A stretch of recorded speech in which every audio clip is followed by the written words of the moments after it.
They got the enemigas right there, homie. They're all right there, dog. Cocaine regular. Don't give a fuck, homie. Alright, cool. I'm not from there, dog.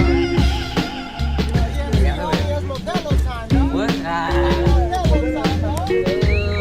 Alright, bitch, nigga, stay good, nigga.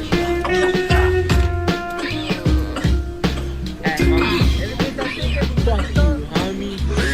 Look at this faggot ass nigga. Fuck you, homie. You looked up, but you ain't got no looks on, boy. Come on now. Let me kill your balloon. Let me fucking kill your balloon. Yeah, big time.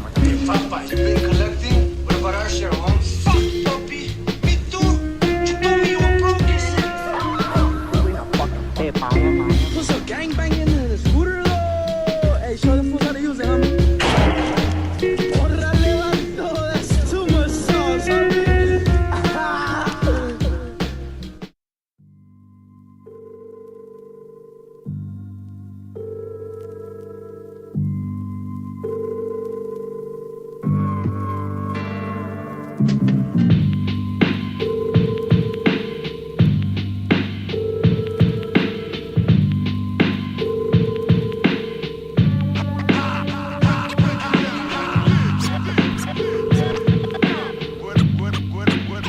Without a doubt.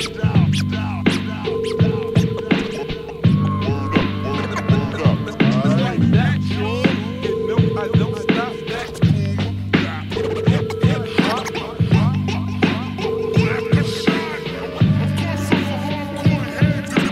This one goes out to you.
Yeah, that is something that you supposed to have.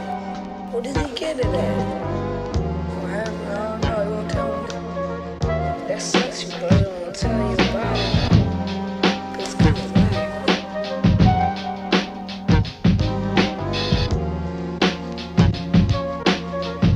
Why you were to get this out, get this every day.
everybody starts trying to, use the funky kind of records, and then you start thinking that you gotta start buying all this wild European shit.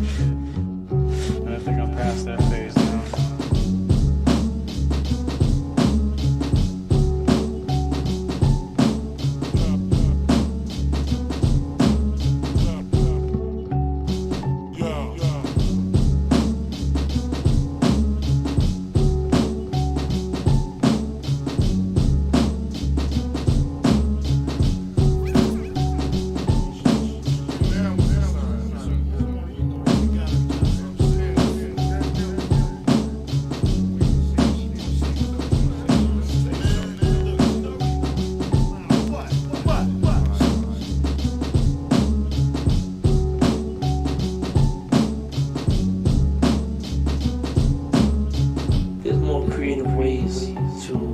cover up the sample and, make sure the sample police don't catch it. Hip hop wasn't brought up that way.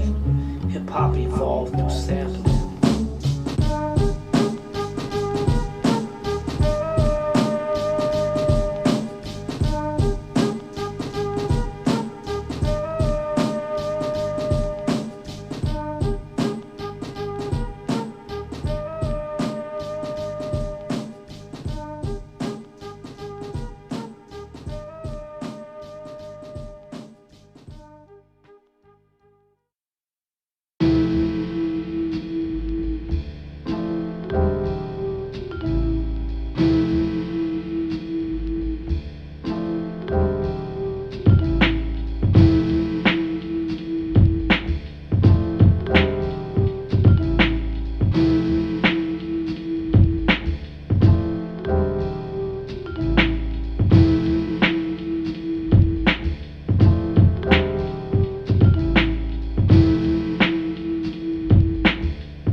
阁下要到什么地方去？哪里都去，有路就走。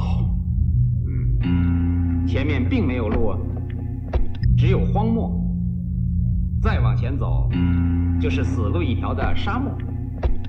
我知道，路是人走出来的。那倒也是。不过。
Working with us on. Are we? What happened? We're good. Does it sound good? All right. Thank you so much for fucking with us on. What is it? The pre-show. And I know it was quite the fucking pre-show.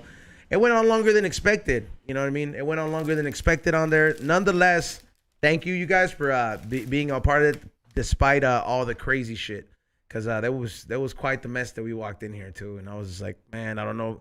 I didn't know I was going to be dealing with this shit this early in the morning. Like, for real, I was just like, I'm kind of happy everybody was kind of late. Because I'm just like, bro, the rain fucked the shit up. I'm like, now we got a little flood going on. And then, yeah, it was quite the mess. But we're over here making it happen for you guys. And what is it? Now, how do you want me to introduce your company? Is it The Wave or is it? West Coast Genetics. Okay, there you go. So with that being said, I got the one and only Mr. West Coast Genetics himself with The Wave, right? That's yep. Because I was like, the shirt says The Wave, bro. Yeah, so let's give it up for West Coast Genetic in the house. Introduce yourself how they want you. And you gotta get close to the microphone. Close. I like at least a fist away. Bring it to you. Let's see. There you go. Cool. A little bit closer. Damn. Yeah, there you go. I'm from San Diego, California, born and raised. I lived a little bit of time here in Los Angeles as well. Yeah, I got in the cultivation game. I say we've been in it for about a good. He has to have the mic facing like. Yeah. I see. No, like it doesn't have to. The top doesn't need to face you. The front has to face you. Like this. Cool. It sounds better. All right. Yeah. All right. So you're from San Diego? Yes, sir. Now we met through Sammy, right? Like Sammy was like, "Yo, my boy just won. Your product won an award recently." Yes, we won the Emerald Cup, first place. Best pre-roll infused. We did that collaboration with Holy Rollers. Yeah. Congratulations on that. Excuse me. Holy Water. Holy Water. Is that like it's an OG type of thing, right? Yeah, Holy Water is based out in NorCal. They do a lot of BHO, hash rosin. They do a lot of collaborations with big brands like Cookies, Deep East, Backpack Boys, those brands. Damn, that's fucking dope, man. First place though in the Emerald Cup. Yeah, man. The Emerald Cup is kind of like it's one of those legendary like gatherings, bro. Like, you know what I mean? Because you're coming from an era. When did you say you started cultivating? We got in the legal market about 2 years ago. We've been doing that, I'd say 4 years prior before that. So about 6 years? Yeah. And how did you learn? Like, were you just like under somebody? And I was under somebody. At first I started doing making wax. We were doing wax. But when it's open blasting. BHO, yes, sir. And I kind of wanted to get into the making hash. And so my dad had the distribution part out in San Diego. And we were doing pre-rolls for people, bro. White labeling pre-rolls. Yeah. And so it opened up the door. One of our buddies needed some money to get involved into the cultivation end. And that's when we got involved and got into the cultivation part. Damn. I mean, so pretty essentially it's kind of, I want to say like growing, bro. Like whenever homies like they talk about like oh, I've been growing for a while. like I feel like how you learn is kind of like how you learn in tattooing, bro. Like I don't know how to tattoo, but everybody that I've met that got good at it, they were like, yeah, I was apprenticing for like this person, or I was doing this. It's like technically you gotta be under somebody's wing, bro, because that shit just don't come overnight. Right. I picked it up, I could say, for a few years myself. You know, we got the money involved. We got a team. You know, I can't take all the credit for that. Yeah. You know what I'm saying? But, yeah, dude, we did that. We just entered the Olympics. Thank God we made the box, you know, so I'm thankful. Was the Olympics, has that gone down already? Nah, they just recently dropped the box. When did they drop the box, Turtle? Oh, hold on. I think that's, can I see this? Yeah, go ahead, brother. This is the judging box. All right, this is the fly. Yeah, okay. This is the Green Wolf event. Yeah. Damn, this is they have the best of the best of the best, bro. Yeah. Yeah. Kind of like, this is pretty cool. Yeah, so it's an honor to be part of that, man, you know? Damn, they made this shit all fancy, bro. Yeah. That's kind of, I mean, that's dope, man. So like was that the first award that you've actually like won? Yeah. Yeah? Yeah. And 2 years in the game, like, and I honestly, bro, I didn't think, you know, I didn't feel like I knew the product was good, but I didn't feel like the branding was there yet, you know. Yeah. So, you know, thanks to my guy Mike and Jerry out in Holy Water, they believed in the brand and the strain themselves. So, you know, got us to get involved into that. So the strain that you put in the pre-roll, that's a strain that's unique to you guys. Yeah, we grow it personally. What strain is that? It's a Paleta Z. Paleta Z? Yeah. The Skittles in it? Skittles Cross, yes. Okay, sir. I was gonna say every time I see the man. Z, yeah.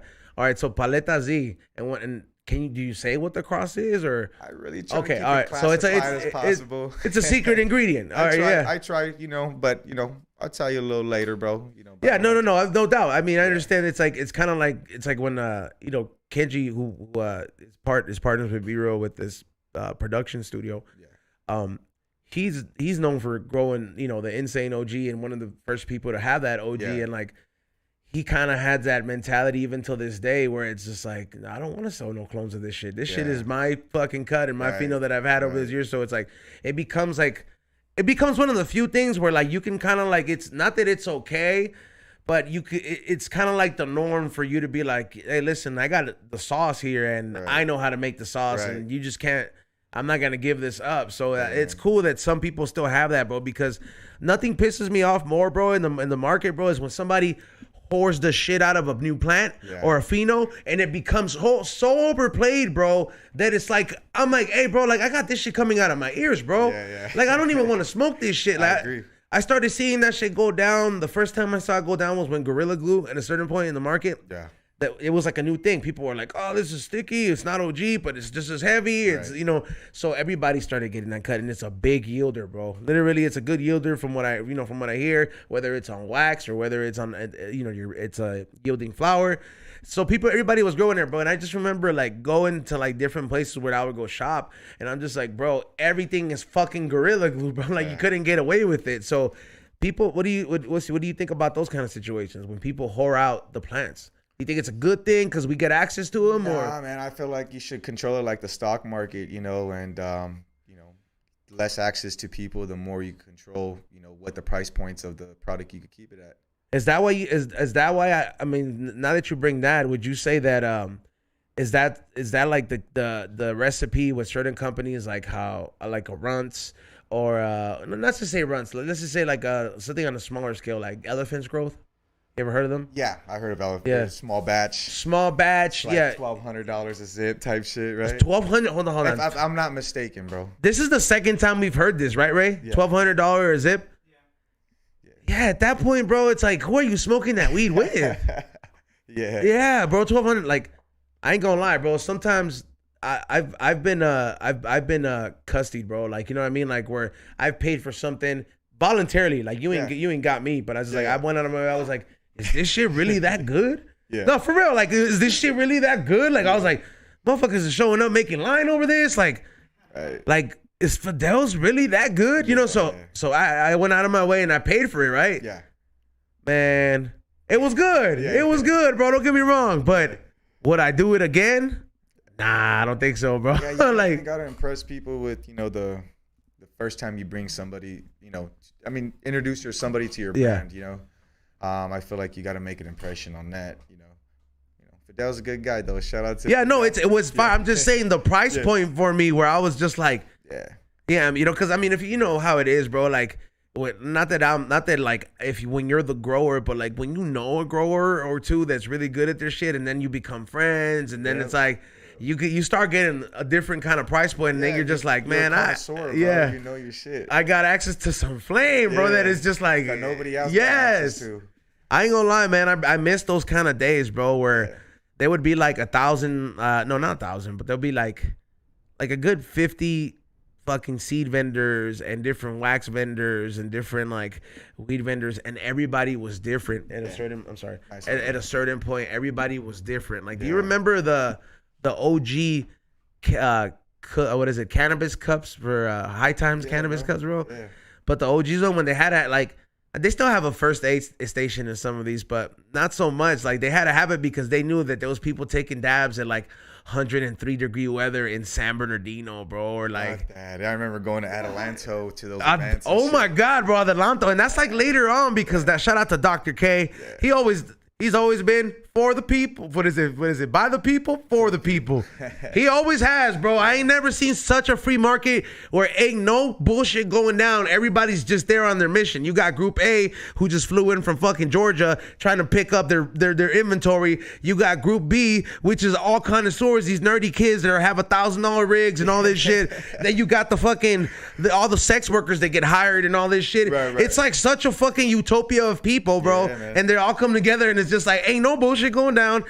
You're gonna smoke some good weed. You're gonna eat some decent stoner food, and like, I just miss that vibe, bro. Like being a part of those events, like I'm not gonna lie, it don't hit the same. The one that went down this weekend, where were we at? Lady in the City. Lady in the City. Yeah. I was hesitant to go in, but my partner with Propan, shout out to Vinny with my new vape collaboration that I have with them. Nice. Like he was there. He's like, "Come on, man! I got the publicist is here. He can take a picture of us, and we just come show up." And I was just like, "All right, man." I was like, "I haven't really been doing the sesh thing because, I was like, the sessions got sketchy for a while." Yeah. I'm like, not that I'm saying they're not sketchy anymore, but like they went back to the old format where it's like, hey, like, we know what crew you're here with, so like if you act up, we're gonna hold you accountable because we only invited certain people, bro. Right. You got, like you said, your accessibility and exclusivity keeps it. You control it. Yeah. So like Lydia in the City was one of those events where I was just like, I kind of got that vibe again, bro. Like I was able to walk around and I bought like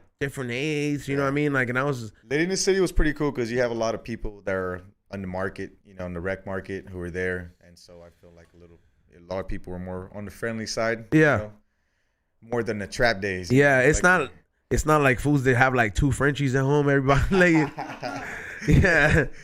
Like, do you remember that, bro? Like, I could, like, at some point, bro, I could tell, like, there was an era in the weed community where, like, I could tell, like, you were selling drugs or something if you had 2 Frenchies on you, bro. Like, the era where every drug dealer had a Frenchie, bro. I'm like, these motherfuckers is like 5 G's, bro. Yeah. Like, they're like 5 G's. Like, no regular person has 5 G's to just spend on like a dog that you're gonna have to clean his ass because he can't fucking wipe his own ass. They're kind of retarded, bro.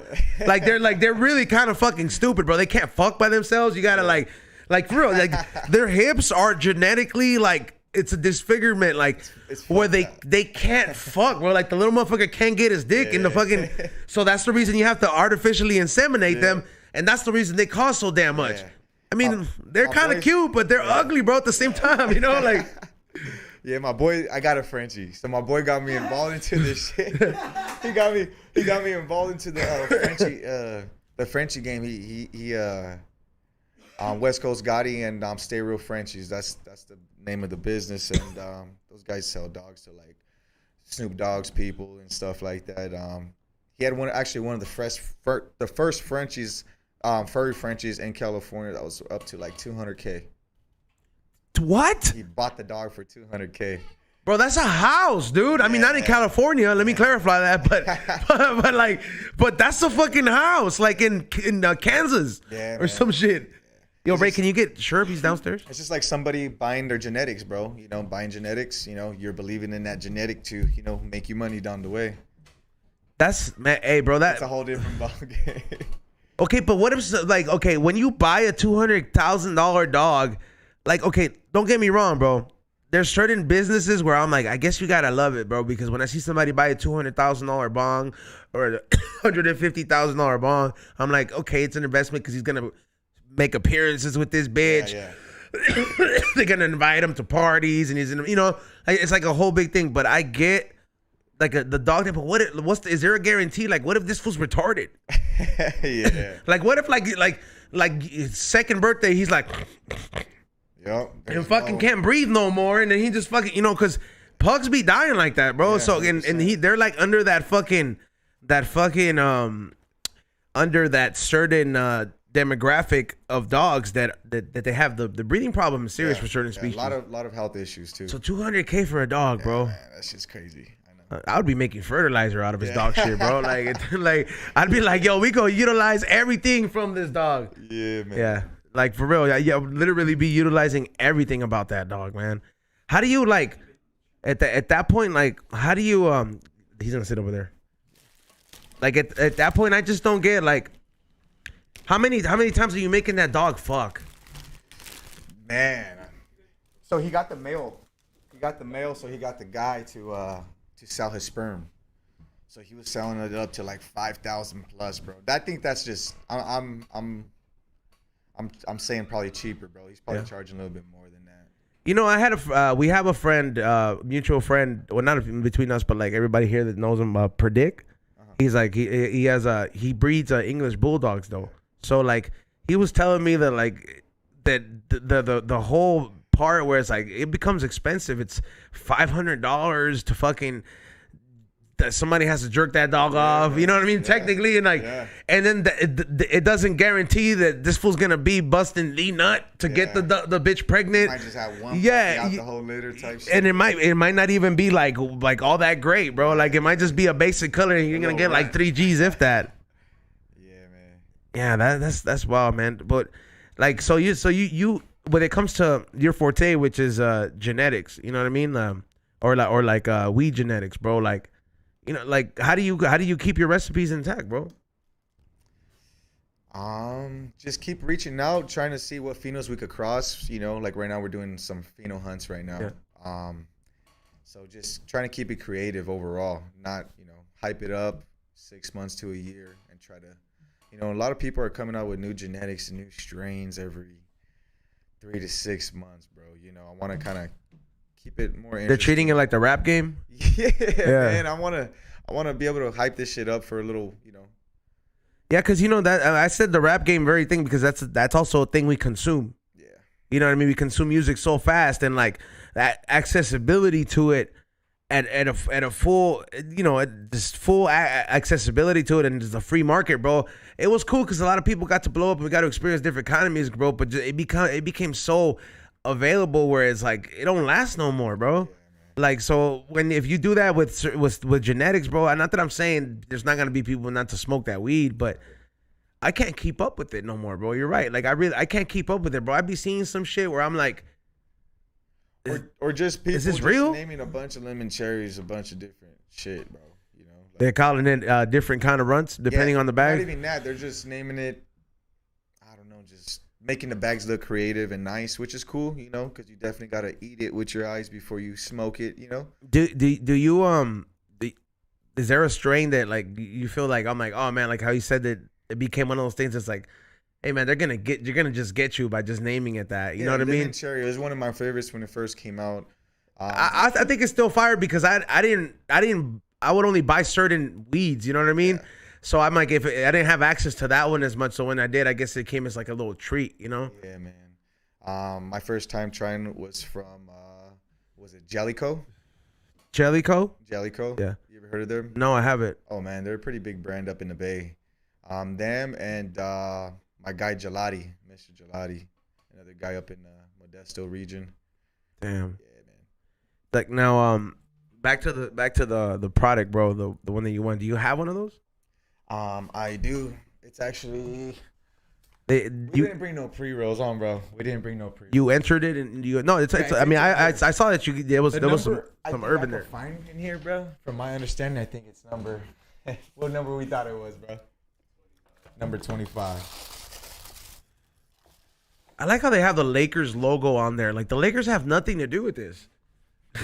Like I just randomly saw that shit. I'm just like, hey, like I know. that's cool, but nobody in the Lakers is like, yo, shout out Green Wolf or anything like that, bro. Like, okay, so that's not the actual pre-roll, but that's not the actual pre-roll. But this is the actual strain from Actual strain.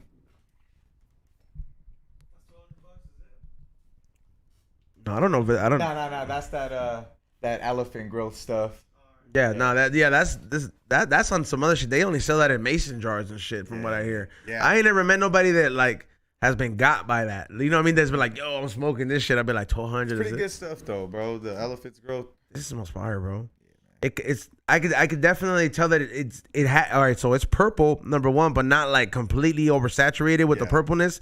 You could tell there's a cross going on there, but it's like it has that unique floral smell at the end. You know what I mean?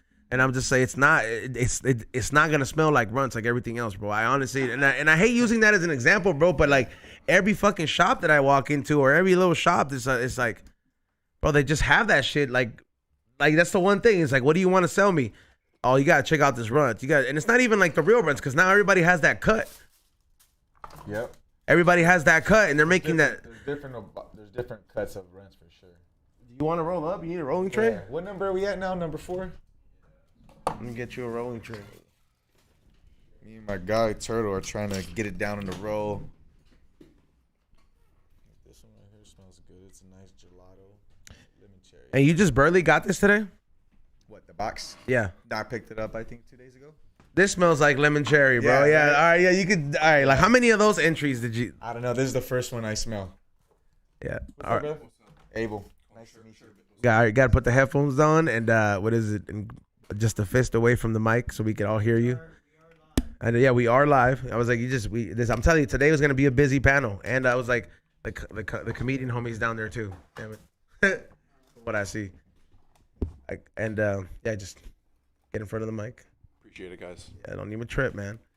Yeah, and speaking of like, we were talking about that era where like a certain time in the weed industry or like in the weed game where it was like a good amount of booths and everybody had something different. You know what I mean? 50 weed vendors, 50 concentrate people, and everything was completely different. But I did fail to leave out that there was also like about 50 glass vendors at one of these things, and they were the competition of this. And joining us on the table, we do have one of the legends during that time who would be out there, the one and only Sherb Glass, y'all. Yeah, you gotta get on the mic, bro. Appreciate it, guys. What's up? Consistently, like, yeah. Are you talking about Chalice?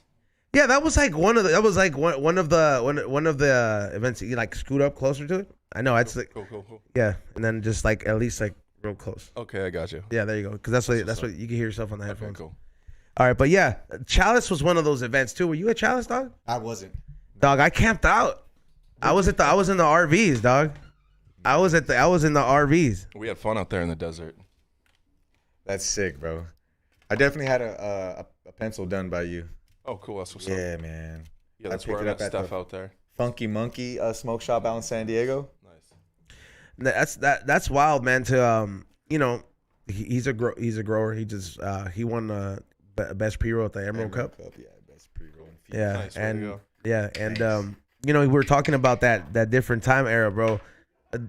During all that different stuff that was going on, like during the Chalice era and all that stuff, would you say that times were better then as a glass blower or like than they are now? Yeah. Like Yeah, like was sick. like but what was better about it? We couldn't keep up. I mean, people were just snapping up glass. Everyone's auctions were going crazy. People were just charging a lot, and everything was just going real well as like, you know, the weed industry was surging at the time, and it was a lot of fun, man. I would have thought that with the legal and I guess the legality of things, I would have thought that everything would have got a little bit better. You know what I mean? Like I would have thought people are gonna become more hip to it. There's some people that have never taken their first dab or anything like that. What's up, Ken? What's poppin', dog? What's up? What's up, brother? Abel. Nice to meet you. I feel like I had to wake you up, dog. Hey, thank you for making it happen, though. Making it happen. And now joining us on the table, we got the very funny, all the way from Chicago, Flores, y'all. What's up? Yeah.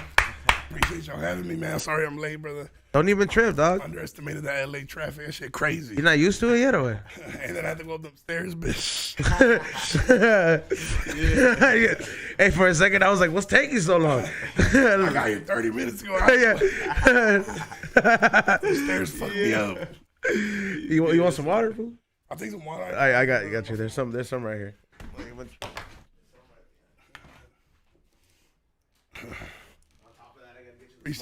Nah, you good. Yeah. Shit built like me. What are you guys rolling up? Oh, tell them what you rolling up, dog. I believe it's, I don't know what it is. It's a contested number 4 in the Olympics. These are kind of just samples that we're judge kit that we got to do. Do you mind if I grab one of these? I'm sorry. No, go ahead, dog. I need them all. I'm gonna use them all today. Yeah. So Ken, dog, you're literally, where'd you come from today?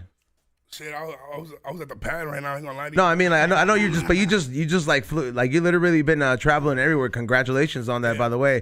Like you're on the road, bro. Like there's some fools, the flyers that you be posting up, dog, with the amount of dates. There's some fools that I'm like, bro, they be posting up 4 dates like that. Yeah. I hate that shit. Like I hate when motherfuckers from back home used to like post like 3 open mic dates on the calendar. Like, man, what are you posting that bullshit for?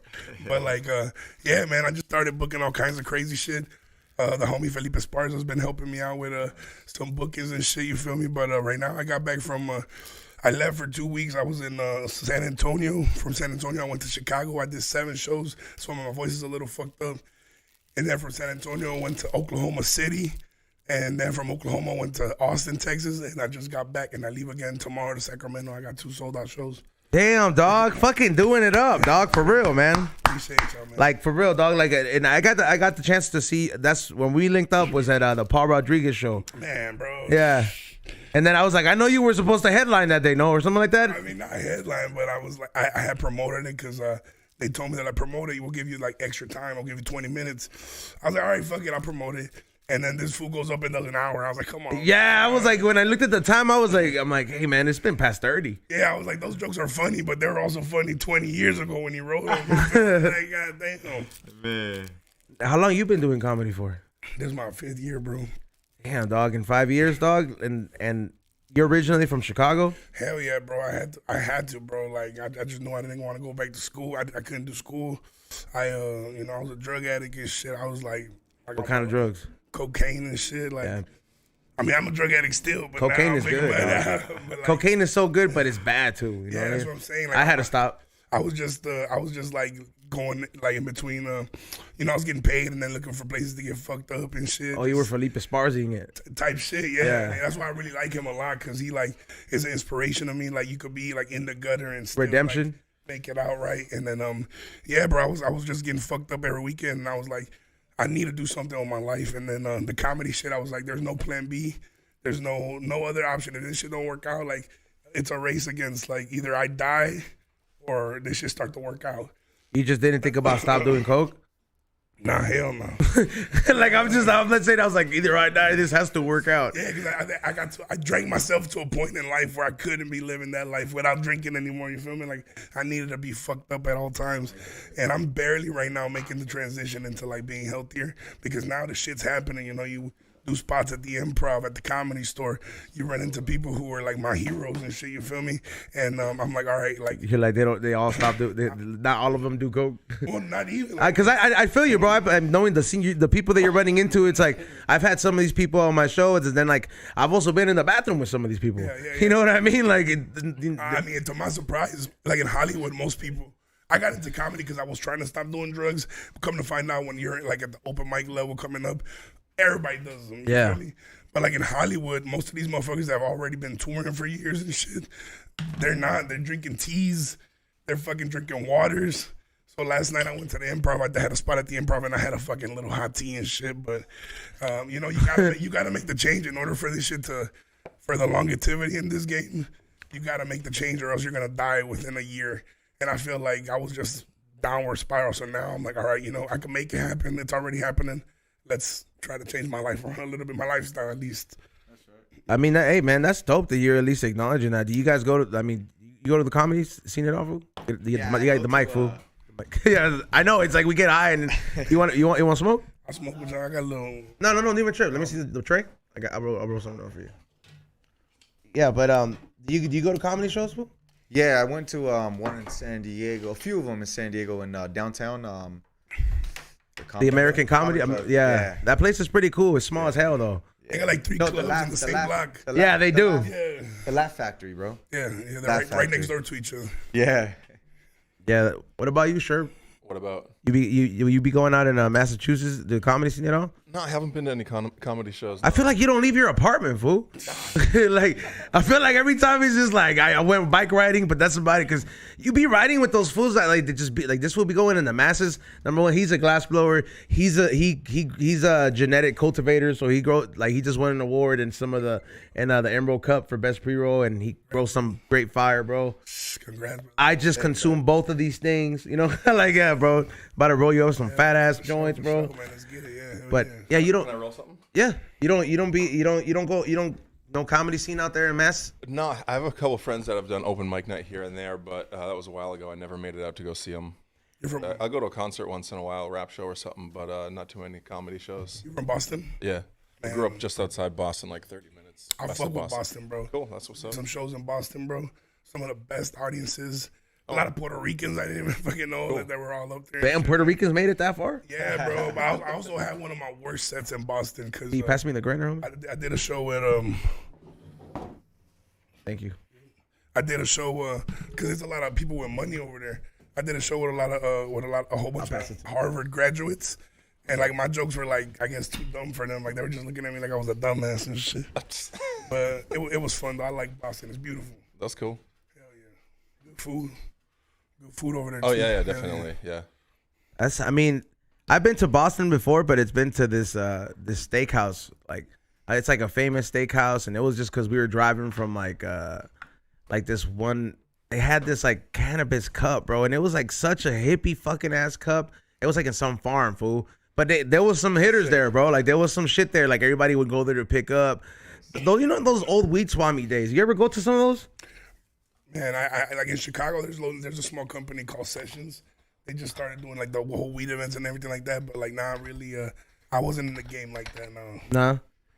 It's crazy because I do understand. I remember like, for when I was like partying and doing coke every day, like or all the time, we were just like every time we were doing some like on air, fuck it, let's go ahead and just do some and just.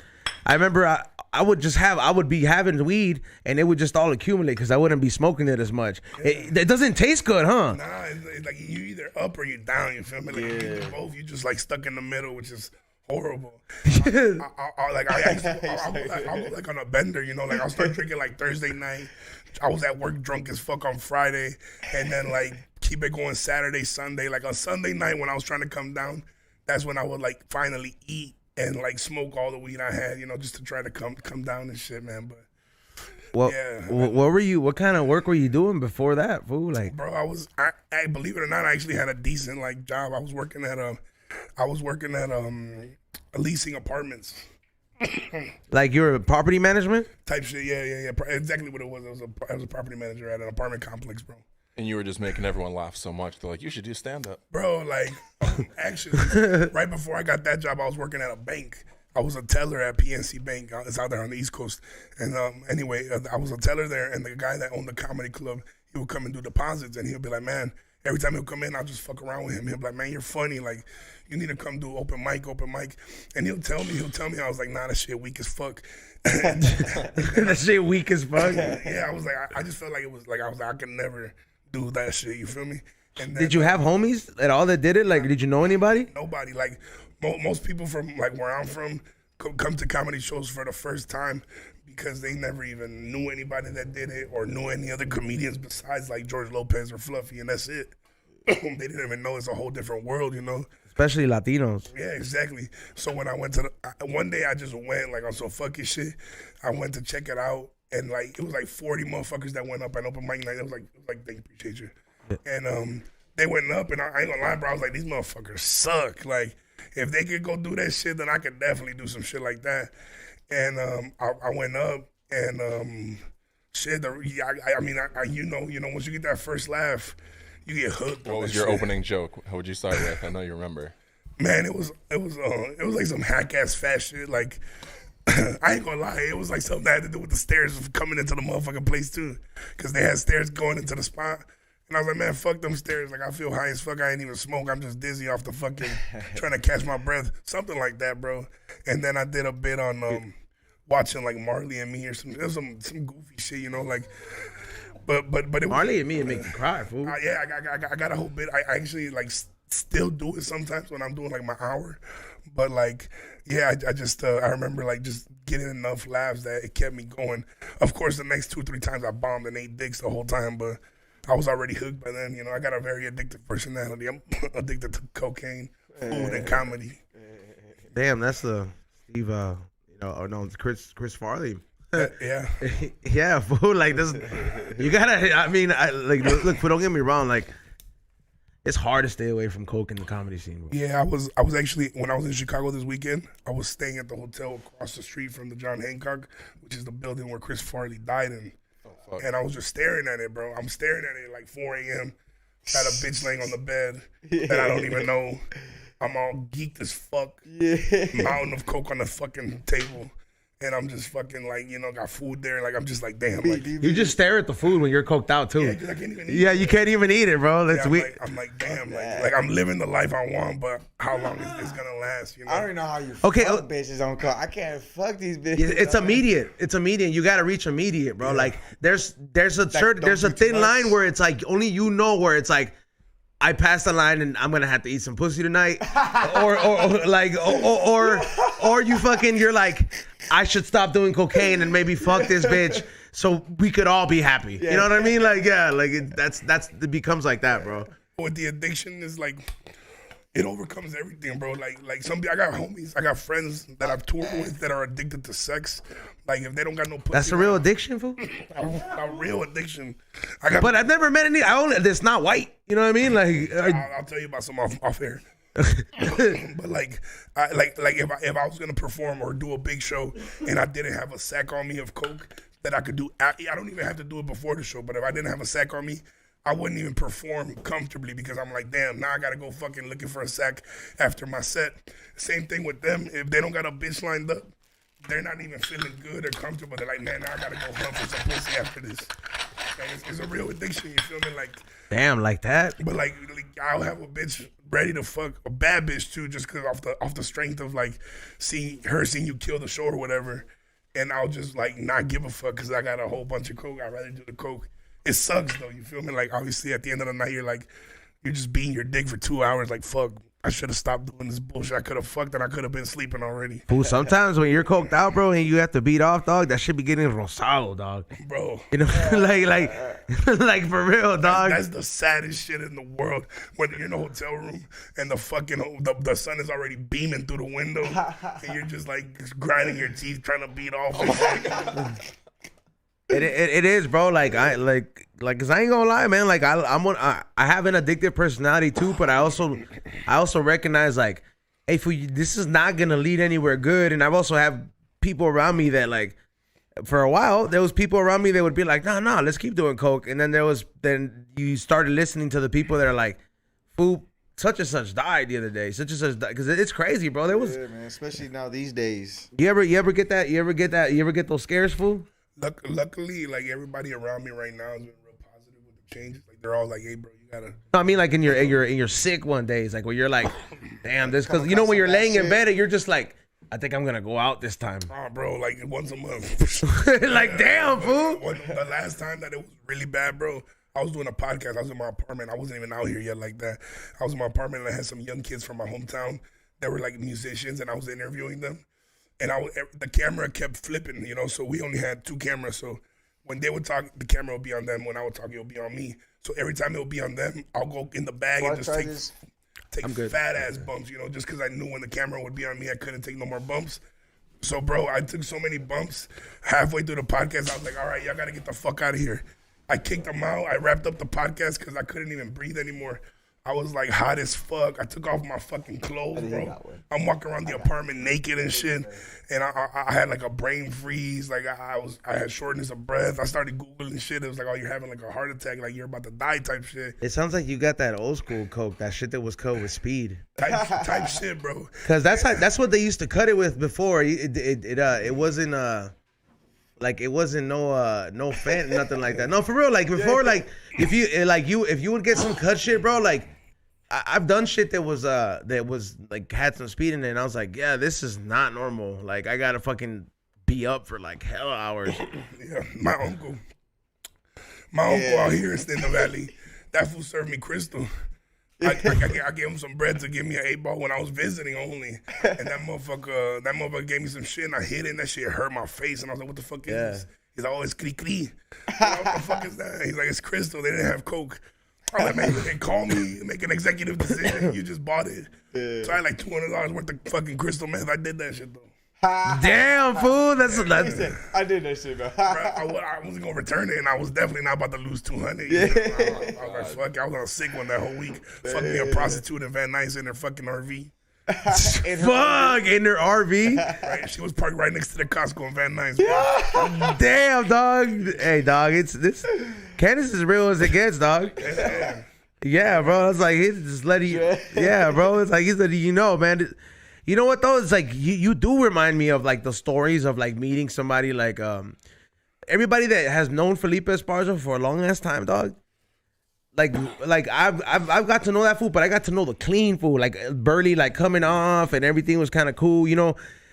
Like he has a wife, he's getting his teeth fixed and everything, you know. Like I got to meet that Felipe Esparza, so I got to invite him here to the smoke box and do all this kind of stuff.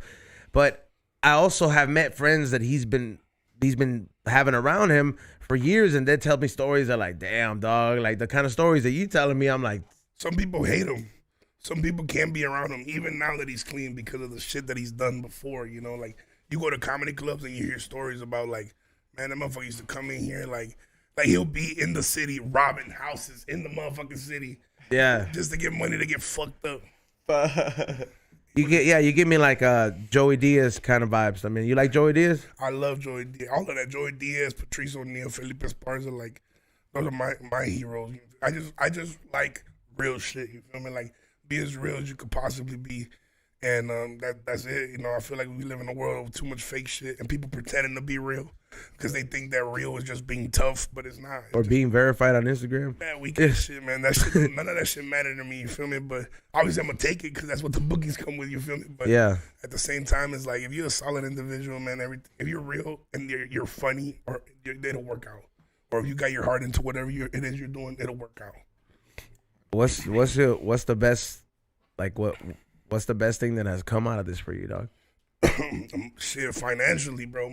Like, to be honest with you, I was broke as fuck. Like, I got a little sister, I got a little brother, and like, your family supportive and shit.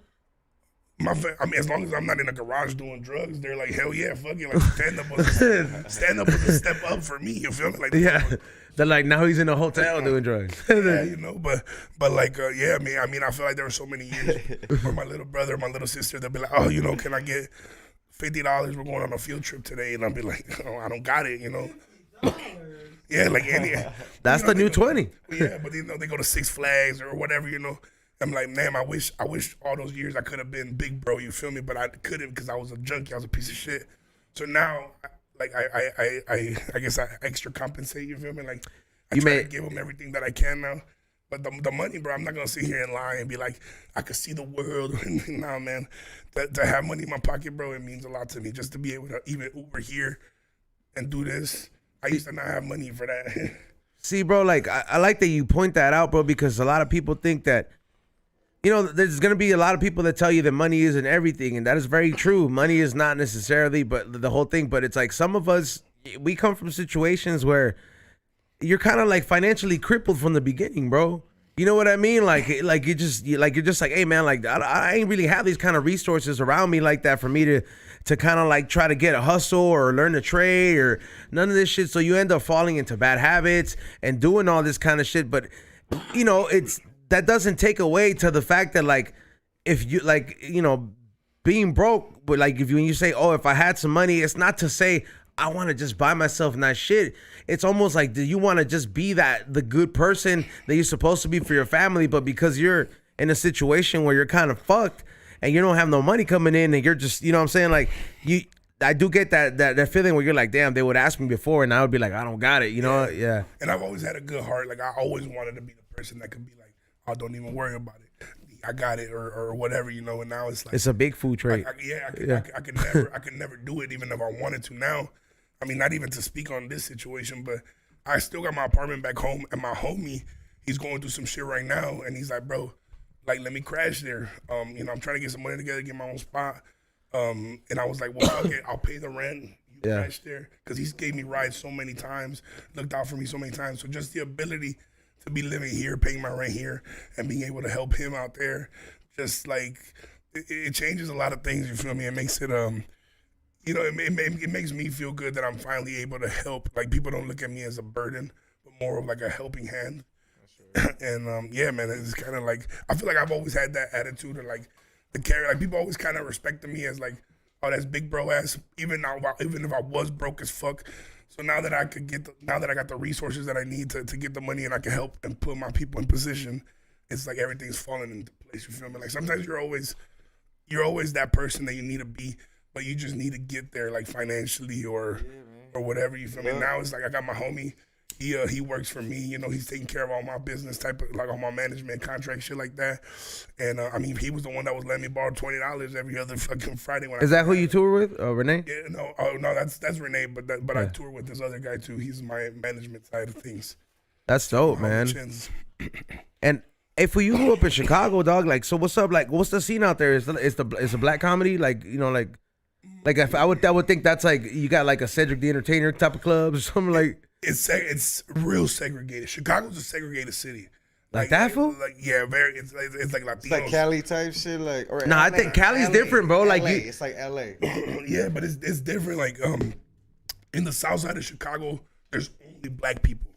Like, if I go down there, even dressed the way I'm dressed, people look at you fun. Like, what the fuck are you doing out here? You feel me?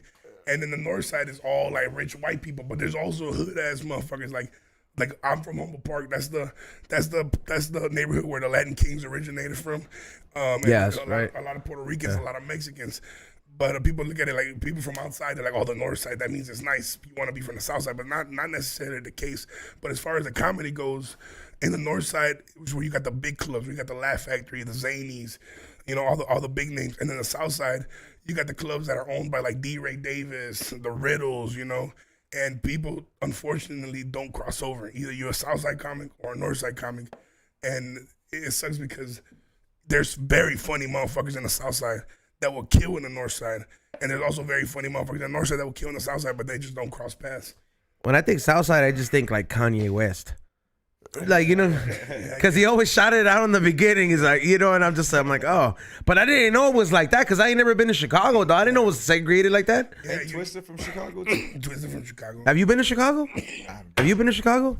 I go there for Made on 420. North side, huh? 420. Like, he's like, but have you been to the South Side out there, too? No, I guess not. Yeah. No, nobody goes to the South Side. Like, the airport's not there. There's no reason for you to go down there. You feel me? Like, people. Is that where Old Block be at? Yeah. Oh, damn. So that's where those apartments be at. Yeah, bro. All right, then. Have you been to that shop, Made? Have you been to Made in Chicago? No, I never been to Chicago. But you know C-Maz?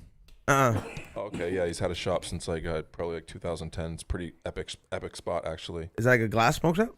Yeah, he's always had a smoke shop with like high-end glass, and he had like, you know. Oh, that's like their Ziggy's. Sure. He had like banjo and Scott Deppie stuff back in like, you know, 12 years ago when not a lot of shops knew what that was even. And now he's got all type of art, like paintings and prints and cause and, you know, like the Is your art in there? Yep. Yeah, he's got some stuff. He's actually the first person ever get a wholesale order from me, ironically. Damn, that's sick. Shout out Chicago. Yeah, C-Maz Made Gallery for sure. Made Gallery. Yeah, I mean, the Glassblower foods be like traveling different places. It's like that's their open mics, dog. Yeah, or in their comedy clubs when the different shop, they're like, yo, man, we're gonna go try it out, and then the open mic version of that might be like, all right, man, instead of giving you the 50 pencil drop of the art, we're gonna start off with 10. You know what I mean? And hopefully those sell out and shit. You know. You see what he's smoking out of here? Yeah, that's sick, man. Yeah, he made that. Like that little glass piece. Another one kicking right here. The tips. What I had in the backpack. That's crazy. That's literally like playing with fire. I mean, everybody here's on some crap shit, dog. Everybody's doing their own thing, bro. Like, do you have a new strain you're working on that you're trying to get down? Yeah, I do. Like, how does the R&D work for that, bro? Like, you're just like, all right, bro, the first plan's done. Let's everybody get a blunt.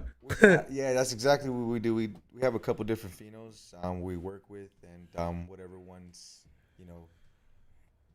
checks all the boxes, you know what I'm saying? And we do a QC on the product and see which one we like the best and go from there. And then we'll continue growing that pheno and see what goes from there. Damn, that's the R&D right there. Ray, are we still on Twitch? Yeah, you got to cut it. Will everybody make your way to make your way to Patreon? Salute to everybody who was hanging out on Twitch, and everybody that like I said, we only do it temporarily on Twitch because we are now a fully Patreon type of deal. But yeah, everybody usually makes that good switch over there. We'll see you guys on YouTube. Like I said, we're still going. It's been a very smoky morning. This, usually after when when you come down after like a sick one, dog, that's when weed usually hits the best, huh? Like when you're like when you're done and when you're like, hey man, I gotta eat some breakfast. It's been 2 days. It's been a cool minute, but I've been on the, I wouldn't say sober side, but like on the cocaine end. I haven't fucked around in a cool ass, man. No, I'm not allowed to, man. My cardiologist is like, yeah, bro. I would say like my damn fool. That's why you don't go to the doctor. Yeah, I'm sure mine will say the same thing. I'm big as fuck. That's why I was like, but you should do it though, bro. You know, because you need those little scares in life so you can check yourself. The doctor told me, he's like, bro, you can't do both. Like you're not gonna eat what you want, not work out, and then still go do coke. Like you're on a time bomb here. So yeah. It's like, damn, bro. See, for hearing that, when you hear that shit from a doctor, bro, that's the reason I'm like, man, I don't even want to come see your ass. Fuck you, man. Like they go home and do a bump. Like, man, that's a trip. Yeah, fool. Hey, they can order that shit off the catalog, bro. Like they can, like I remember, there was one time, fool. I was seeing this girl who she used to work as a dental assistant, bro. And one time she let me see the magazine where they will order shit from, and she's like, "No, you can order cocaine from here." And I was like, "For real?" And yeah, it's pharmaceutical cocaine. It's like called Novocaine or some shit like that. Lidocaine. Yeah, like, but anything with a cane is technically pharmaceutical cocaine. Right. It's just not gonna give you that fucking antsy fucking feeling. Not antsy, but just like that fucking lightning. Like the shit from the dentist. What's the lidocaine? Cause I ain't gonna lie, like I ain't never done it, and then fucking have any part of my fucking face numb up. Like maybe there've been like 1 or 2 occasions, but I'm just like, man, there must have been some numbing something in there. Like my teeth be numbing the fuck up. Sometimes that's what I hate the most, because I'll do it for like 3 days, and then I'll grind my teeth so hard, and then when I'm finally coming down, because either I don't got no more money for more or it's just time to stop, then I'm going to eat, and I can't eat because now my teeth fucking hurt. So everything I put in my mouth, that's how grind. I can't even chew. Damn, fool. That, like, I ain't gonna lie, bro. Like, I have a homie that I thought went hard. This is, his name's Psychedelic Eddie. Oh, yeah. You know him? Yeah, from, You've done coke with him? George Perez. Yeah. No, I haven't done coke with him, but I just got invited on that podcast. So yeah. Who invited you, Xavier? No, George. Oh, I was like, what is it? But like, no, it's what is it? That's a homie that I thought went hard, dog. And I mean, I haven't really partied with him in a while. Shout out to you, Psychedelic Eddie. But when I first started getting into it, bro, he was the homie that, like, I love being around, bro, because it would just be like, let's go do this, dog. No, fuck this. We're doing it. You're getting fucked up in here. And just everywhere he went, he just, like, literally just occupy, like, the girl's bathroom, and just, he'd be like, no, that's cool. There's a bathroom. And we'd all go in there and just people knocking. We're all just doing it. That would be me, bro. That was my problem. Like, I would want to be that guy. So I'll spend my whole check on a big-ass bag, and I'm giving all the homies coke and shit. Problem is, when you out of it, nobody look out for you. You feel me? Like, yeah, bro. That's the one thing too, man. Speaking of pieces, though, when we're talking about, do you have any collaborations with anybody coming up soon? I mean, I have some prep at the studio that I still got to slap together. You're gonna be working out here? Yeah, I was thinking about going down to Scolari's studio or D-Rex studio, But yeah, I always have like stuff in the works, like, you know, talking to people, or I actually have the sections, or they have pencils at the, you know, at their spot that they're going to use for something. Cool. But I have so many pieces with me. I got the rental car like full of glass right now. Nice, that's awesome. I just bought my first piece from Darby Holmes. Oh, sick. Damn. Damn, that's the cactus fool, right? Yeah, the cactus guy. I brought a Darby collab. Nice. He's OG. That's OG, and I know those pieces ain't cheap, dog. Yeah, so hey, that's kind of like the one thing that like when somebody or like usually when somebody would win an award in like a cannabis cup or something like that, fools would just be like they either buy a Frenchie or they buy a rig. Yeah. You know what I mean? Like, but a rig is like the one thing like a OG fool would kind of do it or be like. Cause it's a lot of work. These rigs be selling like now everybody knows with like Action Bronson like having his collection out there. People kind of know that these rigs are like $80,000, $60,000, $30,000, like just that kind of shit. One of my buddies, he has over $200,000 of collection of pieces. And I went to Spain for Spanibus this upcoming. Oh, you went out there? Yeah, and I heard it was lit. Yeah, it was pretty lit. This is my second time going. So he's all like, "Here, man, take my piece, bro. It's gonna open up doors for you, you know." And I'm like, "All right, I'll give you money for it, bro." You know, I said, "I'll give you some money, you know, just so I could hold on to it." He's like, "Bro, it's gonna open up doors for you." What it definitely did is opened up doors. I brought that piece out at some sessions, man. I had Shelby from Fields and you know, the Terp Hog guys who came up to me. Connoisseurs and shit, yeah, bro. And with that said, it opened up doors, man, and you know, having pieces like that is a key. I feel. I feel you on that. Like I ain't gonna lie, like it's like you rocking a nice car or something, and people acknowledging it, or you having something nice and someone noticed. They're trap trophies. Exactly. That's what it is. They're trap trophies, dog. Yeah, like it's straight up. It's like I think it's like I stopped once with the one. I have like that one's worth $10K. But it's like that's it. Like I love just, that term. I literally just like I stopped after that. I'll buy some here and there, but I'll fuck with the underdogs, fool. Like I'm trying to find like the fool that's like you know like the open micer you got a book. Yeah. You know what I mean? How about Pinky Brutes? What do you think about Pinky? So good. Yeah, he's badass too. Yeah, definitely. I feel like he's an underdog in the game as well. Like no, but I mean like you know or like you know when like let's say what's that last show that was in Vegas? Glass Vegas. Yeah, Glass Vegas. Like at Glass Vegas, there's always the fools that like have been blowing glass for like 1 or 2 years, and all they could get is like the little table, and they're sharing it with like somebody else. Yeah, I'll fucking go talk to those fools because those are like the fools that I'm like, you're really gonna go back home, take this money, and spend all summer and fall and winter working your ass off because you had people here that came up to you and said, "Oh, that's sick," and you got that confidence boost. Like those motherfuckers. I'm not saying the OGs are not hungry, but they have a certain lane already, bro. The fools that don't have a lane, I love fucking with those because I end up seeing like. I end up seeing and the women too because there's women in the glass game too. There's a lot of dope ass women that fucking make some dope glass. I'll just scoop some shit and then I'll just see people finally find their signature because I would say in like glass you have to like eventually end up finding like a finisher move. That's like you become like for example you're the OG pencil guy, bro. You're the first one to do it, bro. Like it's like everybody knows. When I told him I was like, "Hey, bro," he's like, "Oh, who's that?" And I was like, "Fool, you never seen the OG pencils?" I'm like, "That's the originator." Well, check it out. Actually, there was a dude doing them before me, but not as he didn't intend it to be a dabber. So it was like he had done them in 2005. And then so when I started doing mine in 2011, his camp kind of noticed me. And then like, you know, people that fuck with me started to notice him. And so it was starting to come up. So I just messaged him and I'm like, "Hey, you know, what's up, dude? Like, some good tips. Hadn't seen your stuff. I've been doing these a while. Like, long story short, I was like, let's just fucking collab. Blow everyone's mind." You told them, what is it? You made it a hot line. I made it a hot song. Yeah, bro, you gotta tell that fool. He wasn't actively making them, so he was totally supportive. So we've done pieces, and I have one of those with me also. That's cool, bro. You know, there's some old ass fools too, man. Like there's a lot of hippies. Like there's like old ass fools. I'm talking about fools that are like I rarely meet a Grateful Dead fan these days. Yeah. But it's like when I do, they're usually old as fuck, bro. Like they're usually like some hippie ass fool with a beard that's gray and black. You know what I mean? I went to my first tie-dye shirt and all this shit and like.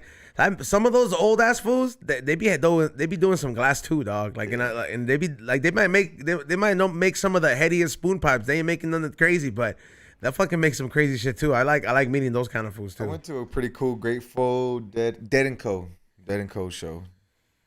What is that? It's the Dead Co. Dead and Co. That's the continuation or something? It's the new generation of Grateful Dead. It's probably a fun show. Bro, it was Man, they're keeping it going like the Power Rangers? Bro, it was fucking lit. It was my first time going, so they had some of the original band members, if I'm not mistaken. It was my first time going. And one of my buddies out here from LA, now he's out in Thailand. He works for Natura Science, Josh and those guys. What's his name, G-Shock? Yeah. Yeah, I know G-Shock too. That's my He's boy. been on this show too. You really? He's wild. He's in Thailand, bro. Like, That's my boy, fool, that's man. crazy, dog. When some fools will like, this fool has done everything in the weed game, dog, here. Yeah. And then weed gets legal in Thailand. He's like, oh, how much does shit cost over there? Bye. I'm out. Like, homie has a crib. He's losing weight. Like, he was like, he was probably like, would you say he was like Kenny size at one point? Yeah. Yeah, at one point. And this fool, he got slimmer than me, dog. He's slim. He's doing it. He motivates me though, bro. He's the guy who changed my life, I could say, bro. He gave me my first DMT trip. Damn. I needed it in a time, where I was at in my life, and it helped me a lot, brother. He looks like he's living a really interesting life. That guy, actually, for Yeah. real. Yeah, I love watching his stories. Yeah, I was like, actually like watching this story. Yeah, like he actually looked forward to it. Check it out. He's on. We were chilling, and my drug of choice. You guys talking about cocaine was lean, bro. Like promethazine, codeine. That's the one I couldn't get. I was like, I can't shit. Like I was like, oh, it's been 2 days. I can't shit, bro. Like, see, but like I'll do coke. I'll do pills. I was fucking myself up, bro.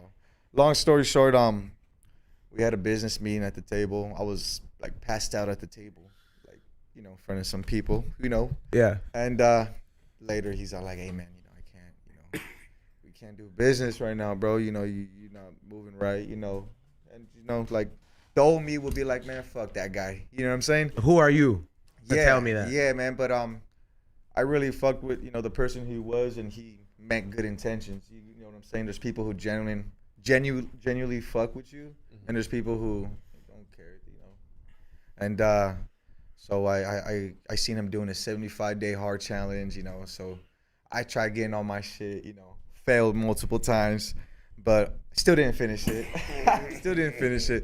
But overall, I was needing to change. I wanted to change, bro. I had all these keys in my things to do. I had all the the benefits to do the legal cannabis and all this stuff, and I wasn't doing nothing with my time. I was just wasting it. What happened to the DMT trip though? Yeah, let me tell you though. And so he's like, bro, I kept asking him, hey man, what's up with the DMT? He's like, bro, when it's your time, it's your time, So one day I was told you like blood in, blood out. Yeah, bro. Yeah, man. So I don't know. Just one day we're chilling at his house, and we planned on doing it, and it was the whole ceremony, like with the music, and he lit up the tiki, the torches, and it was Sounds racist as hell. It's like we lit up the tiki torches. Y'all went on Mars. Yeah, man. Hey, that shit was lit though, bro. And hey, brother, he'll tell you, man. You ask him, bro. Yeah, bro, ask him about me, bro. And then I was right there. I did the DMT. He was sober. He was like leading me through it, bro. I was thinking, man, this guy's setting me up or some shit, bro. Cause I did DMT. I was wearing jewelry. had money in my pocket. I was like, fuck. I was like, he was trapped out. Bro, I was holding on to it, and I was like going out, like I was trying to fight it, And he's like, bro, just relax. You're good, bro. You're good. And I knew I was good. Like, I don't know. It was a trip, bro. I don't know how to explain it, Did you go through the whole cycle? Like you cried and shit, and then yeah, bro. And I seen the owl, bro. I opened my eyes because I wanted to fight it. I was fighting him. I swear on my soul, as G-Shock, bro, on my kids, brother, a white owl flew over me, dude. Just. And like while you're on, like, how'd you smoke it? You dabbed it? Dabbed it. That's crazy, fool. I couldn't. The Jesus sand. Like the one that looks like wax, right? Yeah. I have a jar of that at home. I'm like, in case there is a meteor, like that's my recipe, dog.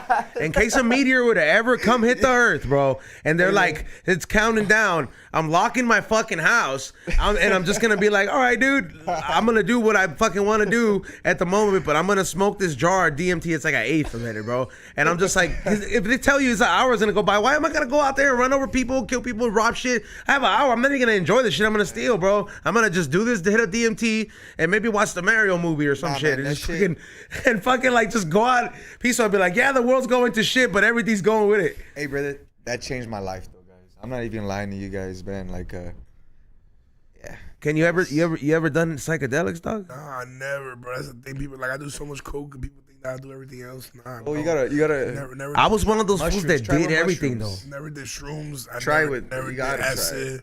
I feel like if I do it, bro, I feel like I'll probably quit stand up or some shit. Nah, I don't think. I think like. Nah, you'll probably find some funnier shit to talk about, dog. Not too serious. Or you'll probably. I don't know, man. Like maybe you'll probably like. It could go many ways. I don't see you having necessarily a bad trip because you're at a good place in life. I feel like if you would have done it in the place where you're telling me that you were before, when you're like, fuck, man, I could, I feel bad because I could help my family or do shit like that. I do feel you on that, bro. When I was in positions like that and I would be doing drugs, like, oh, let's take some mushrooms, let's trip out. I would be thinking about the elephants in the room that I wouldn't be able to address when I was trying to ignore it and just shoving down drugs, bro. You know what I mean? And no more of my priorities were, but I feel like because you're at a good place and you're out there making people laugh, you would benefit from like not necessarily like a full on fucking trip. I'm not saying go do acid, bro. Like maybe fuck around, see if mushrooms make you feel good, bro. Like take a microdose. I recently got into the acid with the spray, bro. Yeah. Hopefully I get one off my homie. Like, but like that shit, I got you, I dad. never tried acid, bro. Like ever, bro. And this fool came with the spray, right? He was like, it's 1/10 of a fucking of a spray, and I was like, we're about to do the show right now. He's like, trust me, bro. Do 2 sprays. He's like, I'll do it with you, and I was like, all right, fuck it, whatever. We was having a cool ass rowdy show, bro. Like where it was like, I'm like, yo, man. But it was a median for me where I felt like it was the kind of feeling I would chase when I was doing coke in the beginning. It was like 2 bumps and 3 little shots, and I was like that median. You remember when it was just a little bit to do you? Yeah, man. That was a great time, man. Yeah, Like keep bumps the whole night. Yeah, keep up like when you stop using the keys. That's when you're like, damn, this shit's elevated, homie. Yeah, you gotta pull out the credit card, get a whole corner of the credit card. Yeah, bro. I remember that I was one of those fools that like I would do the shit that I'm like, oh, what else can I try that is safe? So I got into it, like a little bit of like everything, bro. Now I never did anything like no tweak or nothing like that, where it's like, or there was that one time where there was speed with the coke, but like. You know what I mean? But that's not any time voluntarily. Like I would be like, oh yeah, I'm gonna take mushrooms. I'll do fucking coke. I'll fucking like let's try this shit, bro. Like they'll just like and I would juggle those different kind of highs. Hey, but what about those '90s e-pills, like the triple stack with? I hated it. I hate ecstasy, bro, because of those. I tried it one time, and I can't say I was a fan of it. Those things were like a cocktail of like yeah. God knows what. That shit was literally a cocktail of like everything, bro. B-Roll has a story where he said that. He was in New York and he was trying to party, like this was his party days, and then I bought some ecstasy and he remembers before taking it there was a little black dot on it, right? Fool, he said that shit was cut with heroin, dog, and he said that like they couldn't even leave the hotel because these fools started being like they were melted on the bed, like he ain't never done nothing like that, so he's like. See, what the fuck, bro? The time I did ecstasy too, bro, that's how it had me like the same way. Bro. Yeah, see, they had your shit because they had your shit cut with heroin, bro. Yeah. Like I don't know. I just could never like. I like doing drugs I liked doing drugs before that I would have control of, bro. And then I started going with the psychedelics as a recent because I even started fucking like staying away from the mushrooms because I almost feel like I hate the yawning part and all this shit. So that's the reason that's what made me fucking switch up to the acid. Or like I'm like, I'll fucking try the acid. Telling you, Ken, you gotta. Maybe give it a try where like maybe it'll be the thing that helps me stop fucking around with the coke. I think I got. What if you have Chris Farley and your trip come up and he's like, "Yo, yeah, no, for real. What if he comes up? What if you have Chris Farley come up in a trip and tell you he's like, hey, homie, unless you want to join me, like he's like, because you got a bright future ahead. Yo, let's do that today. I think I'm getting to the point right now. Like he said, like you gotta want to make the change. You just need the extra push, and I feel like it might be. You feel me? Like, I feel like I'm already there. Like I feel like I'm a few like road dates away from like staying in the hotel after every show, not going out. Bro, do mushrooms. I promise you, you're gonna like the mushrooms, especially like the chocolates and shit, food. Like, right? What do you think? I think the advice that's more valid is from the guy who has done DMT here. Like he's the one who's taking. And I had drug addictions, dog. I did every drug you could think of. No bullshit, brother. I think taking the natural raw almost every pieces, drug you could think. Yeah, the raw you pieces. Said the chocolate. Taking the raw pieces, I think. The chocolate fucked me up. But in terms of someone wanting to take something real small, I feel like it's easier to really know exactly what you're taking. And how much you want to take, right? Controlling and it. also, I feel like chewing through it is just kind of like part of the ritual you have to deal with at least a couple times. I actually like the taste of them, bro. They taste like they taste like fucking pumpkin seeds. Yeah. Yeah, and everybody tries to say no, they don't. I was like, well, we're not growing them on shit anymore, bro. Like, you know what I mean? I have a fucking plug now that is like. You know, I was like, he has a lab. You know, like those things have to be in such clean atmospheres, fool. Yeah.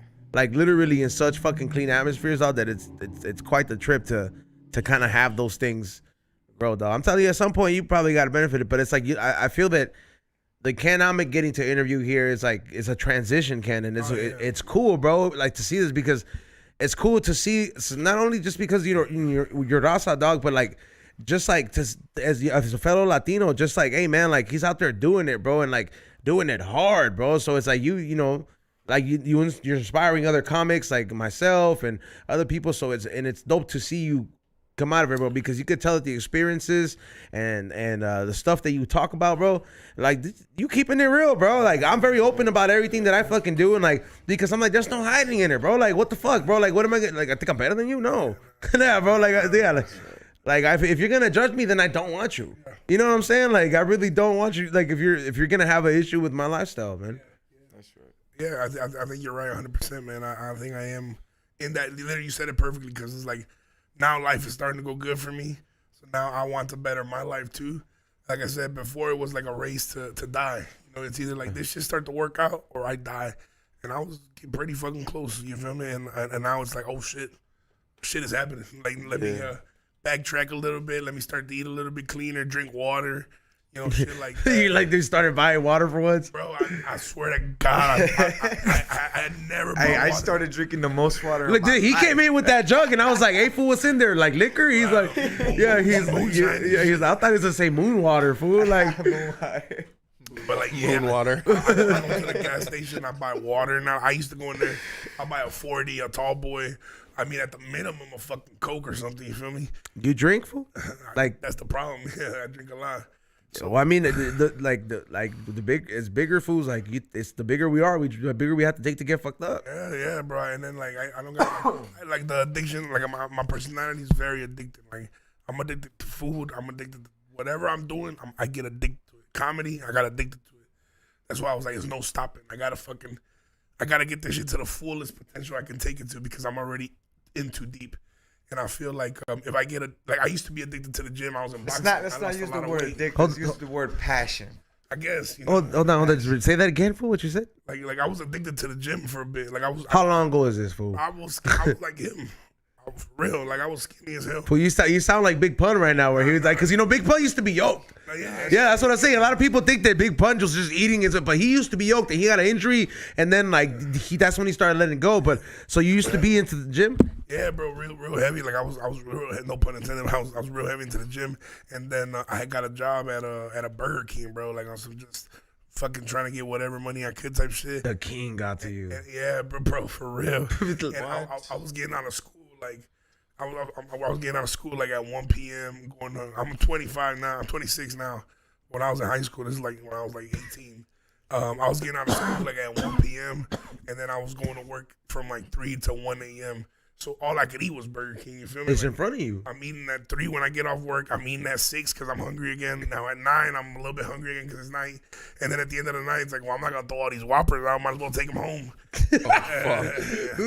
Yo! Burger King. I was, you be seeing those memes on Facebook where people talk about, if I worked at McDonald's, I'll be walking around with McNuggets in my pocket. I was for real walking around with like chicken nuggets in my pocket and shit. Bro. Nah, but like, yo, Bert, so you like all that shit, so huh? literally, bro, like for you to like, hey man, I just wanted a job, bro. You know what I mean? You get one at Burger King, but the king fucking fucks up your whole like that shit is so fucked up, dog. I think I won because I'm like, bet I got a job and I'm finna eat for free. Fuck these people. I ain't gonna spend no money elsewhere type shit. Right. And those fools get to take a lot of food home because like I remember I had a friend, my friend Jeffrey, and we were in high school, dog. And this was like college already, bro. So you're already like, you know, you're trying to cut corners, you're not making money.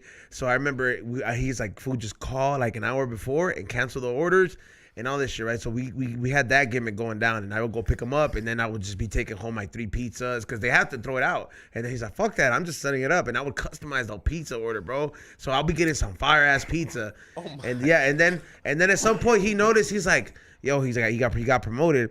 And then he's like, now I get to close up. So they told me that like there's a lot of food left over. You don't even got to call in the cancel orders, fool. I tried everything on the Pizza Hut menu, dog. like that summer, bro, was so bad for my health. And I think like the next year after that, I had to spend like a whole year running, bro. Like for me to literally like stop, bro, because my knees were hurting, my legs were hurting, bro. Like, and even now to this day, like I could run a good fucking 7 miles, bro, like 6 miles, like, you know, because I try to keep a healthy lifestyle. I have a food blog, and I get like the doctor said, hey, you can't eat junk food and not work out. You're gonna have to work out for it to balance out. So I understand that as making a food blog.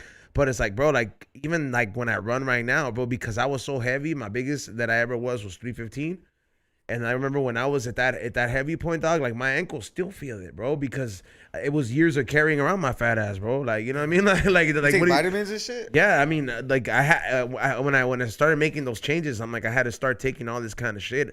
I even go as far as getting those IV drips, bro, because when I was doing coke and doing all this shit, even then I was trying to be smart about it, bro, because I'm like, I'm not drinking water. I'm drinking nothing but Hennessy when I'm doing cocaine. So I would go at least once a week, and I'd be like just getting the minimal hydration. Smart, yeah. But I'm like, yo, this is an expensive lifestyle to keep up just for me to get fucked up. Yeah. I'm spending $300, you know, just like because you know you're gonna go through the first 8 ball, then you're gonna call the plug, be like, let me get another gram. Yeah, let me get another one. We finished it. We're still partying, and then you know, not to mention the drinks, bro. You're at the Comedy Store. Motherfucking drinks be fucking like $12, $16, bro. You're like, damn, bro. And then you don't care. Coke makes you like invincible. It's like, just be like, I don't care. I got it. Put it. Yeah, I got it. That's the best fucking shit. What about when you're on L though? Just drink so much beer. On what? On L. What's L? On acid. On acid? Yeah.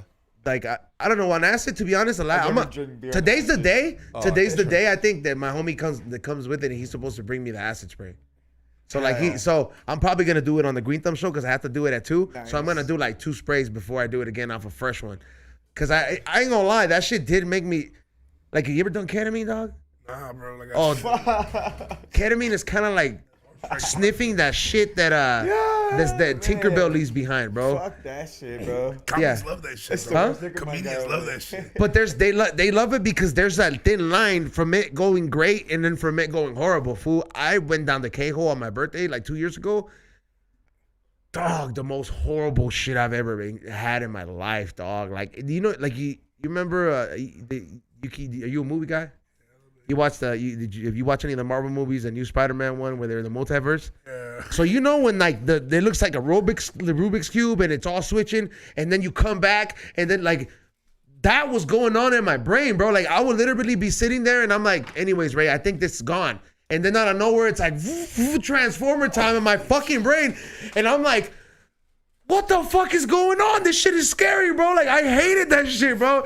And then when I finally thought that I could walk, bro, I started walking like the fool from fucking Wolf on Wall Street, where I was like I was taking these long ass steps, bro, and like my girl was like, huh?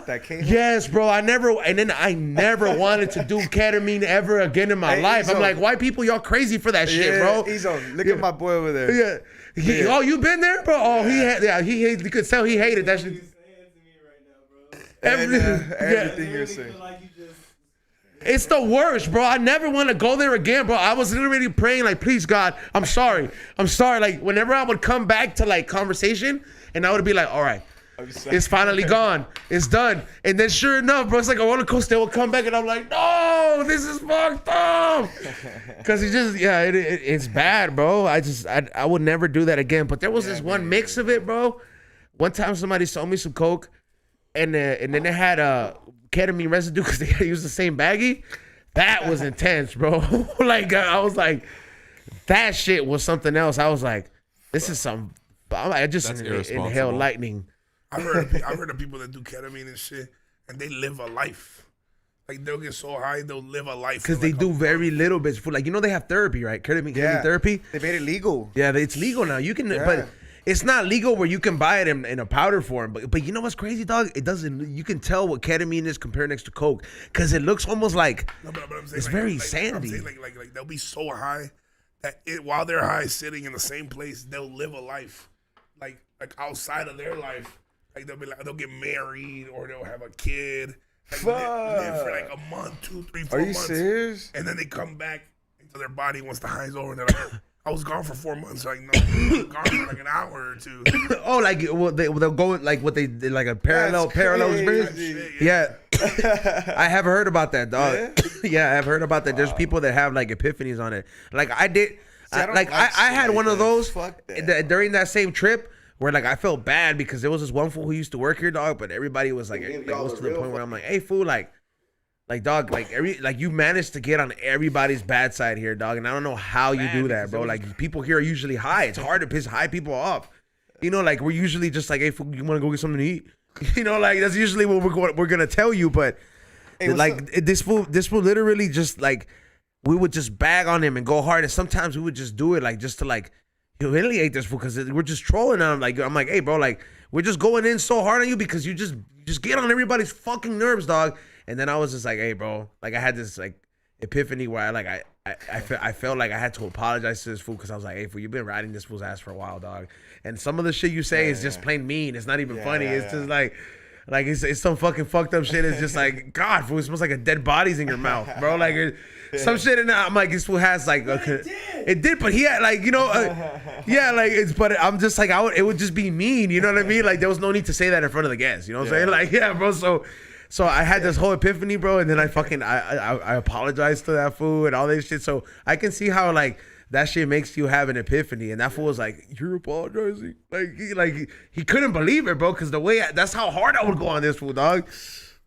There's comedians too. Like Bill Burr tried shrooms for the first time, and he said that like all the anger he had like just went away. I see, but I miss angry Bill Burr. like when he was like, you know what fucking makes me mad? Yeah, like I fucking missed that. He was real with that, bro. That was his real anger. Yeah, but I guess just having to carry that shit home, when you're raising kids and shit, like you don't want to fucking start hating him for no reason. Yeah, fucking. Yeah, but everything requires the belt. Hey. Right. Yeah, for sure. Where's your family from, dog? My family, they're Mexican from Guerrero, Iguala Guerrero. Yeah, both of them? Yeah, both of them from the same place. You grew up at the Cincho?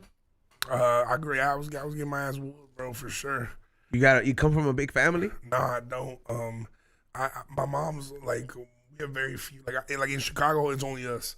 I don't got I never grew up with I didn't know what it was like to have cousins and shit like that. I didn't grow Really? up. Yeah, I didn't grow up with You're like the only Mexican family there without that. It was weird, because at my family parties, it was all friends. My mom's friends, my dad's friends, my friends. All the Avon people. Yeah. The Tupperware ladies. Yeah.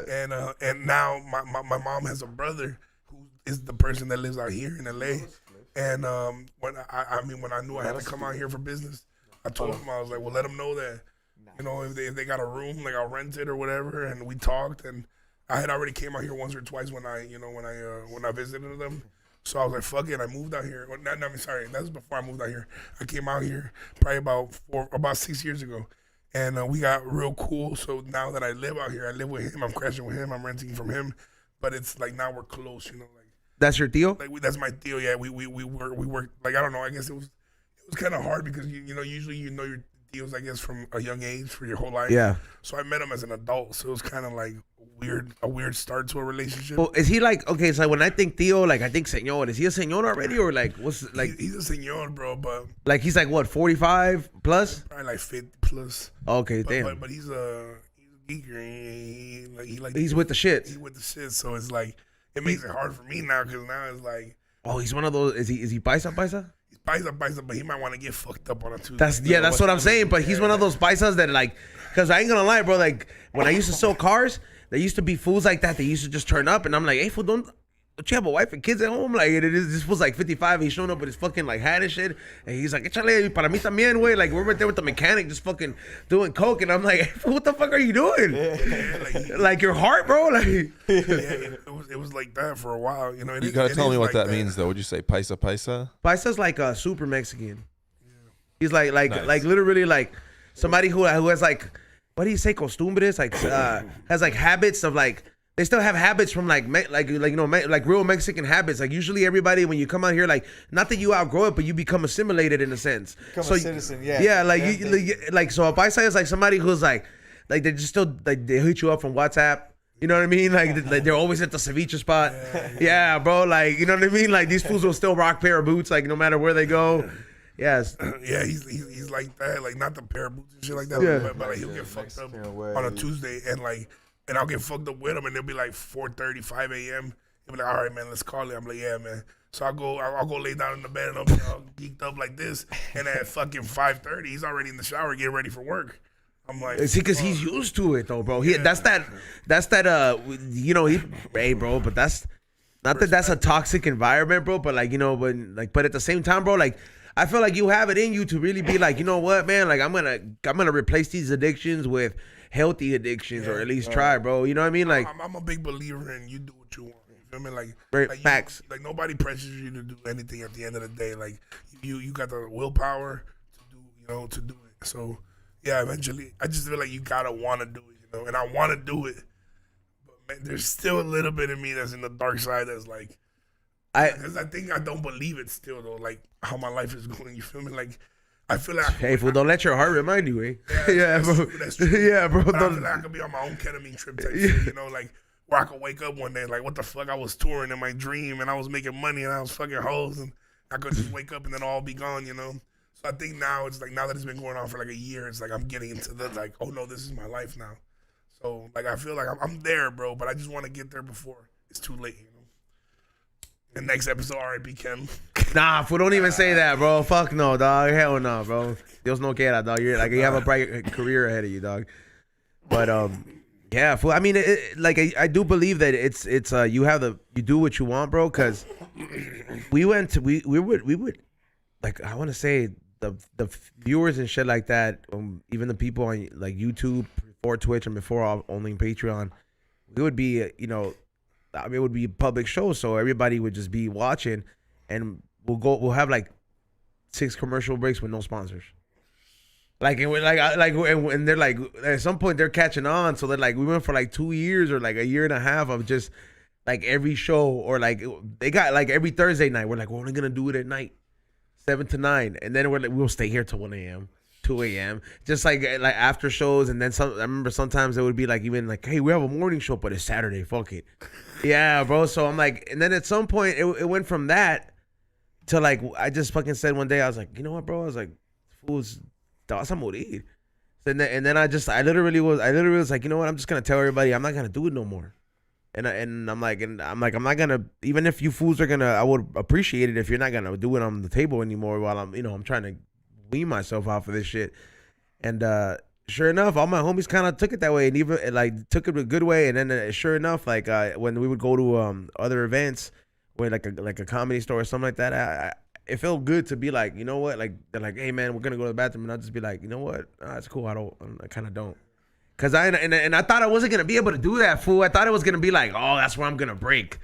That's where I'm gonna break the store. But it's at some point you do break, bro. But you break in such a less portion, bro. Like you'll probably be like, man, like let's just say you're 5 months, 7 months in, and then you're like, fuck, that coke looks good, and you'll just do a bump, right?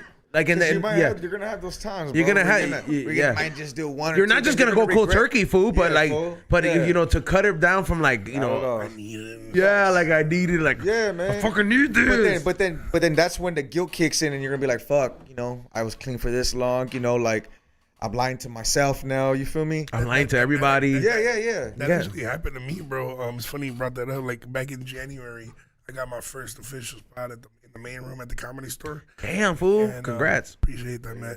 And I went up, the 15 fucking murdered. And when I got off stage, I had a bag in my pocket, and I hadn't done coke for maybe a month and a half, which is a lot for a motherfucker to be on coke. And I just felt so good. I was like, I earned it. You know, like I'm here, I'm in Hollywood, whatever. And I did I earned it. Yeah, I did the shit, bro. And as soon as I got done doing it, they come up with me, like, Tim Dillon and all of them. They're like, we're about to go do some spots at the Improv. Come through and do a spot. They're like, fuck, we just seen you kill. I was like, fuck it. So then I went, and now I'm all geeked up, so I'm not the same. Yeah. My timing is off. My set is not as good. And it was just kind of like, you see, like, you don't need this shit. Yeah, you don't need it. You could have had an even better night, you feel me? But so kind of like, again, those little shit that happens that's like telling me, like, all right, man, you're onto new things, brother. I mean, even like you're talking into existence. Yeah. Right now, I'm saying it out loud too. It's helping me. You know? Even like well, you'll get to meet him from what you told me. George Perez. Yeah. Like, yo, he's been very open, about his cocaine use, and it's in a lot of his jokes and stuff like that. Shit, him and Psychedelic Eddie and and Xavier and all those, we all used to hang out together for like a good 2-3 years in a row, like, bro, just hanging out, just every kind of function. And it's like, I think even he's slowed down, and he's like, yeah, bro, he's like, because he got his name on the Comedy Store wall. You know what I mean? He he has bigger and bigger things coming, and sure enough, he's had a lot of cool, dope blessings in his career come along, because he's going mainstream for sure. Yeah, he's going mainstream. I seen him on Tom Segura's podcast. Yeah, it's like, I'm very happy to see that, because it's like, that's like real people. I mean, like, no offense to Fluffy, but like, I don't relate to Fluffy, because when you from the hood, like Fluffy, like, we're not sitting around making. Yeah, he's seasoned in a way that Fluffy is not. Like, you know what I mean? Like, he's seasoned from the streets. Yeah. You know what I mean? Like, he's like his own. He's beating, in a way, he's beating the odds, bro. Yeah. And that's why I really respect him and I like him. And same thing. You'll get to meet him. You'll get to meet him at what is it? Whenever you go do that podcast. June 12th next, like June 12th. Yeah. I've been what is it? How many times was I on that podcast? I was like at least 15 times, right? Yeah. I've been on this, but that was like the first 2 years. Yeah, like the first 2 years. But yeah, man, that's fucking dope, man. Hey, food. Now that you're saying that, you're like, hey, man, now that you guys, like, you're getting some money and shit like that, you splurging on food or what, dog? Like, you're like, damn, man, I'm gonna fucking go ahead and get this shit. I ain't never had this shit. You know what, bro? I think I did that early when I got a job, because like growing up, my mom, I was always like a fat kid. So she would always be like, oh, no, you can't get that. You got to get that. Yeah, fool. That's what fucks you up, huh? So I always told him, I was like, man, fuck that. When I get a paycheck, like when I get my first job, gonna get all that shit. Whatever the fuck I want. So ever since I turned, 15 or old enough to work, like I was able to go buy my own food, I was always getting everything that I could or everything that I wanted, Yeah. So I've been spending money on food before I had it. But now I'm trying to eat better. Like when I tour with Renee, Renee likes to go to like get oysters and get steaks. And yeah, that sounds fire as fuck. So I started doing that. Like I wasn't doing that shit. I'll be like, fuck that. I'm going to In-N-Out. You feel me? Like, yeah. But he's like, nah, bro, you gotta eat better food. You're making more money anyway. So fuck it. So I'm like, all right, fuck it. So I'm starting to like. That's what I'm saying. Like, so you get to like have a different cuisine option. Yeah. I think just even like the setting, I fuck with. Like when we were in Boston, we went to like this real nice steakhouse, and it was just like I didn't belong in the room, because I was dressed like this, but I was like, but I do belong in here because I'm paying the same amount everybody else is paying. I'm finna fucking eat my food. I'm finna get out of here. So I walk into every fucking fancy place, smelling up a fucking storm, dog, and I give zero fucks. I don't care if fucking Bill Gates is eating right there, bro. Like I'm paying the same amount of money, bro. Like it's like I do get that fucking feeling because at first I was like, fuck, I'm starting to get a little bit of money. You know what I mean? Like, and then you're like, man, I was like, people are looking at something. Fuck them, bro. You heard that. I was back home. And I went to the spot over there that's real popular. And it was like one of those like Brazilian like steakhouses, like fogo de More, chao. sir? Yeah. Those shits are good, bro. I went there. It wasn't fogo. It was like another, it was like Gemma Gouch or some shit. But anyway, I went dressed like this too. And somebody I went to school with, he came up to me. He's like, "Damn, bro, what are you celebrating?" And in my head, I was like, damn, that's true. Like back in the day, we would definitely have to be celebrating something to be here. And even then, probably not. My parents like the Chinese buffet better. Yeah. But like, I was like, damn, not shit. I guess. Yeah. I guess I'm celebrating life now. You know. Yeah. So I don't know. I do spend money, but more than what the food tastes like, it's more of like the feeling of being able to be there with those people. Like, all right, cool. Like, I'm moving on up a little bit. You feel me? That's dope, man. But don't get me wrong though. I fucking rather have tacos from a taqueria. Anyway. Yeah, straight up, bro. With the pastor meat. Yeah. They got a spot up here in North Hollywood. I just found there's a truck. I think it's Taqueria La Sierra. Man, they got the fucking cecina tacos. Gas, bro. Cecina tacos. What's cecina tacos? Is that seso? No. Cecina's steak, but it's just cut really, really thin. It's originally dried meat. But when they cook it, they only cook it very lightly, but it's very thin. Is it kind of like machaca? Machaca is hard as fuck. Yeah, machaca is hard as fuck. That's more like it's a real soft, like it almost dissolves in your mouth. Cooked right. Wow. But a lot of places don't serve them, or the places that do serve them, they cook them too long. And it's hard.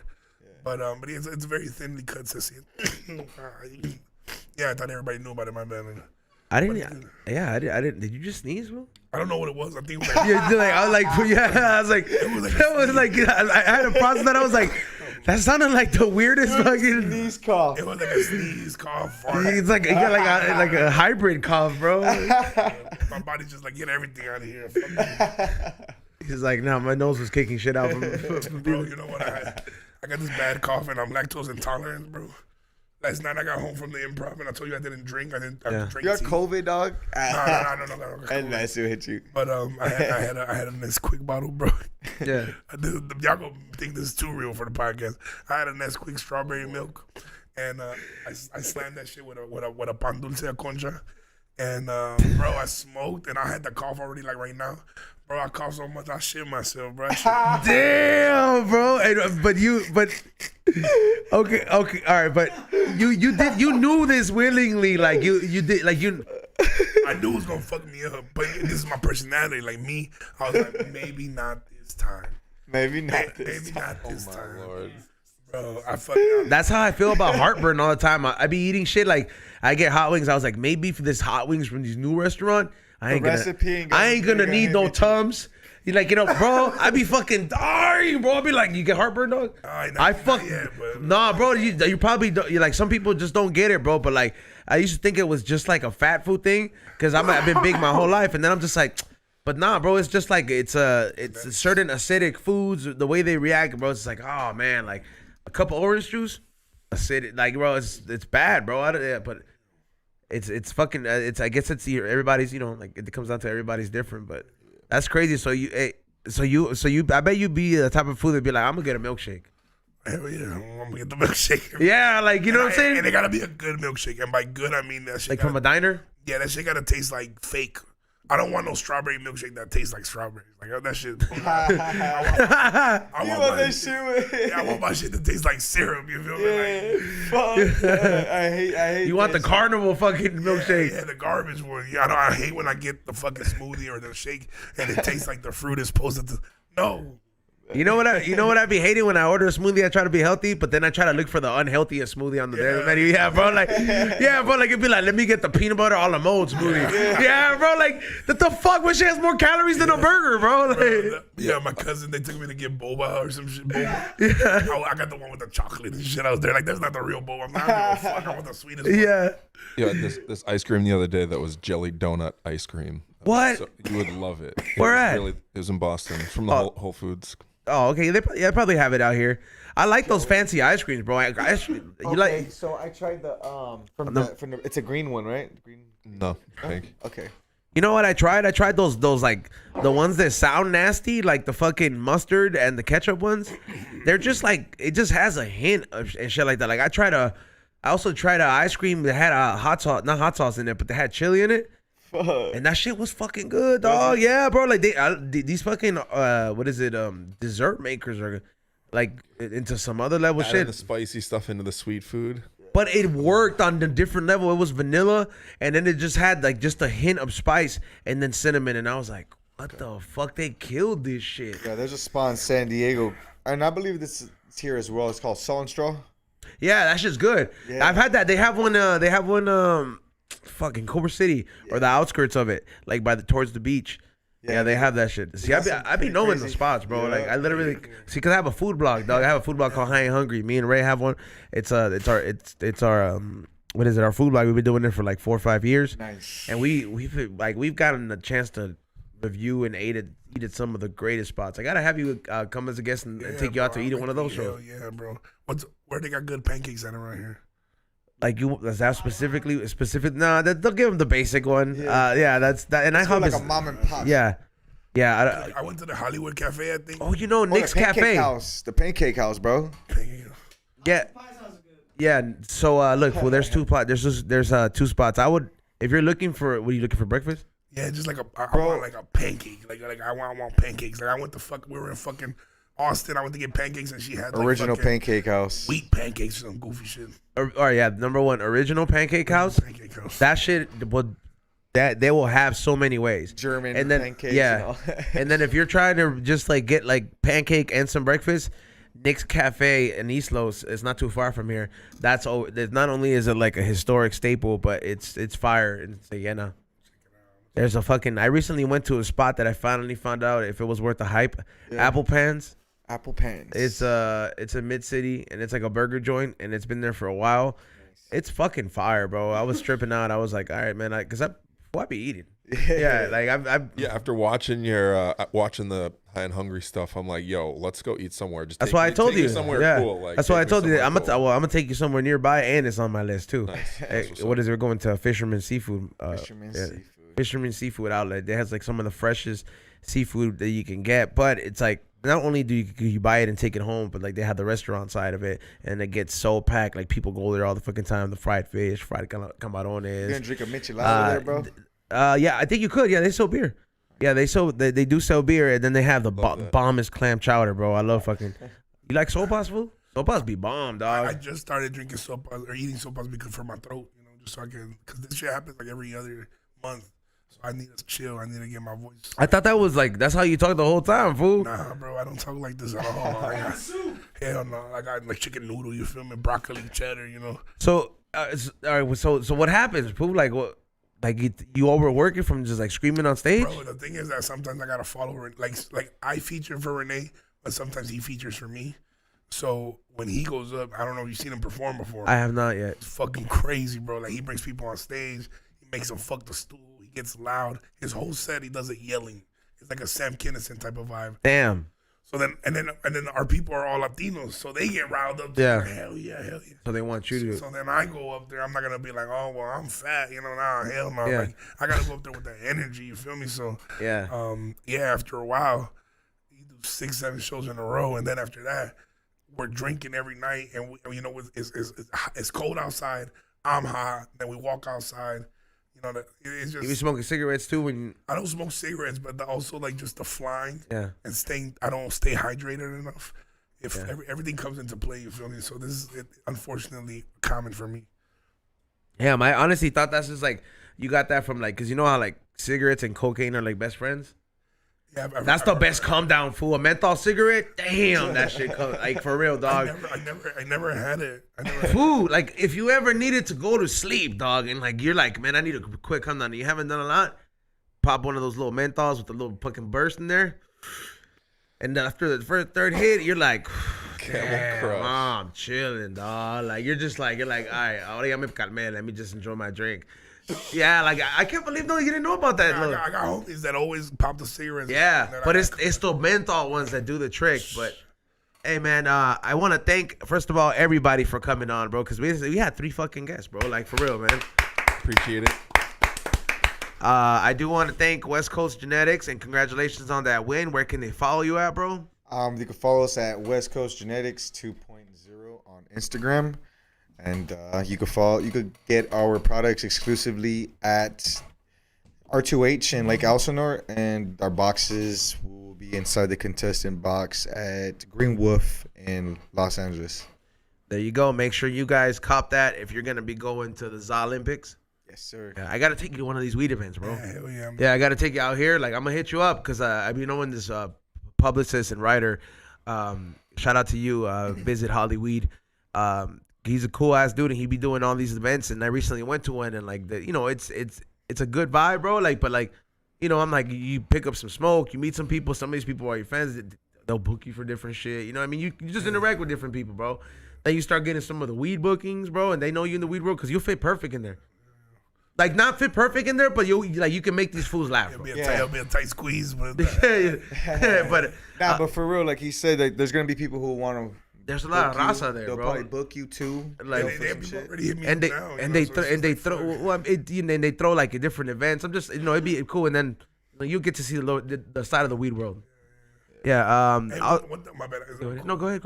One thing I do want to say though before we get out of here, like you said, you change your life around, like, 'cause you got face tats and shit. Yeah. The way you talk, it sounds like you got it together though. Like, and I feel like I don't know you like too much about my brother, but I mean, it feels like when Latinos, I like it when Latinos find the passion, because I got homies like that too that was in the streets, just making dirty money, and then they got into the legal cannabis game.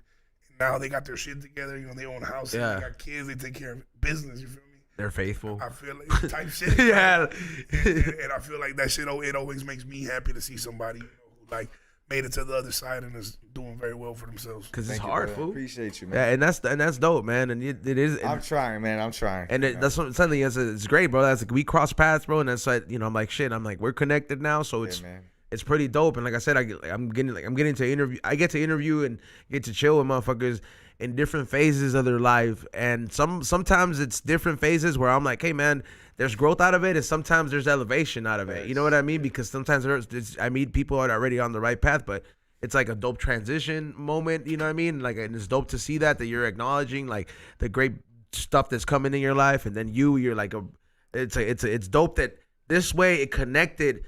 Ironically, because you've been giving it a lot of thought, and I didn't plan this. I didn't plan this. I was like, hey, fool, can you come on this day? I was like, come by.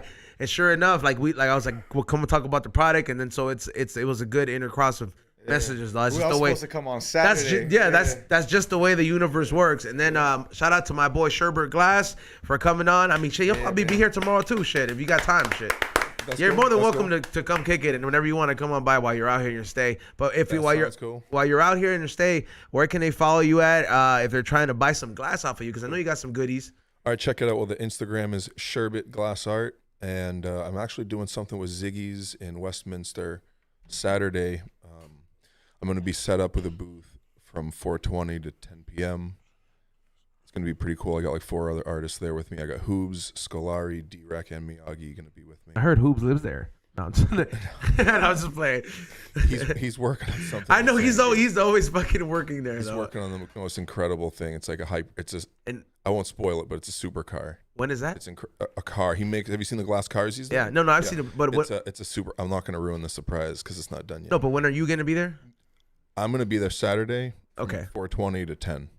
Okay, I don't know, from 4:20 to 10. Yeah, I think I can make a stop by. Cool. For sure. Also, make sure you follow Ray. Thank you for running the boards. Morning Shot Films, Morning Real Podcast, and go get the new pin that he released with the High and Hungry. That he has some High and Hungry merch on his website as well as co-owner and creator of the brand. So it's cool. We got 2 different forms of expression on merch. So make sure you cop this pin like I'm rocking it right here. And thank you once again, Ken Flores. I know you're busy, dog. I appreciate you coming by. I'm glad we met.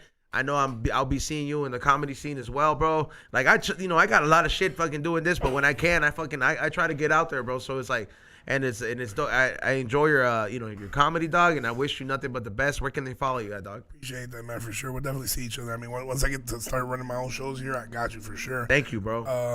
Follow me on Instagram, Ken Flores 300. There you go. Make sure you guys follow my boy. I hope you guys learned a thing or two on this on today's day, or if not, I hope you just got high and we entertained you, bro. But sometimes you guys get different things from the show, and we appreciate you guys for that. Go to highandhungry.shop for the new High and Hungry merch. Go to flavorsbyezone.com for all the Flavors by Ezone stuff. It's the same website, but you can just check it out depending on whatever you want. You got new candles on there. I put new baller jars in there as well that I just picked up yesterday, and I will be releasing 2 new pins for the High and Hungry man. You know those things are limited, so don't sleep on those. And follow us on High and Hungry TV. The new season comes out June 10th. June 10th, save the day. You got we're gonna have a schedule for you guys for the restaurants that we featured, and we will start filming for the pilot season sometime in like mid-August. So believe me, it's gonna be probably the best season yet. We're trying to get High and Hungry onto the big screen. I think it's about time. Nice. Yes. Yeah. And we'll see you guys tomorrow, 7 to 9. We got Scumbags coming in the house. And we also got another drop-in guest, somebody else we can co-host. So we'll see you guys tomorrow, 7 to 9. Peace out. Peace.